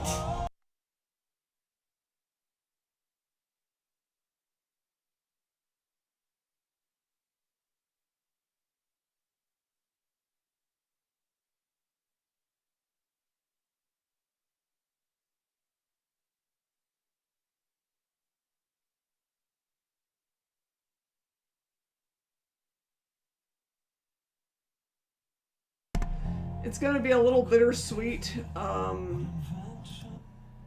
playing bowling today. Cause, with my ex, as they call them, you know, that was probably my favorite times with Michael back in the day, was bowling. Cause him and his friend were so cool and good at the game, and they were so good natured and took so much time to teach me how to play, and it felt very fun, and it felt like it was cool. It was fun. So it'll be a little sad I'll try and move beyond it and reflect and retain what I learned and enjoy the moment. But yeah, it was a fun time at the time. But it didn't work out. You can't make things happen just because you want them to. I just skipped like the best part of the song. The end of What Could Have Been is so phenomenal that it makes the whole song worth it. I almost don't really care for the whole song, but the ending with that violin is like, oh, it's so palatable. Speaking of What Could Have Been.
it's on.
I'm about to just close YouTube. It never gets a lot of views anyway, and I want to listen to music, but I don't want to get canceled by YouTube. So I'm just going to close YouTube now.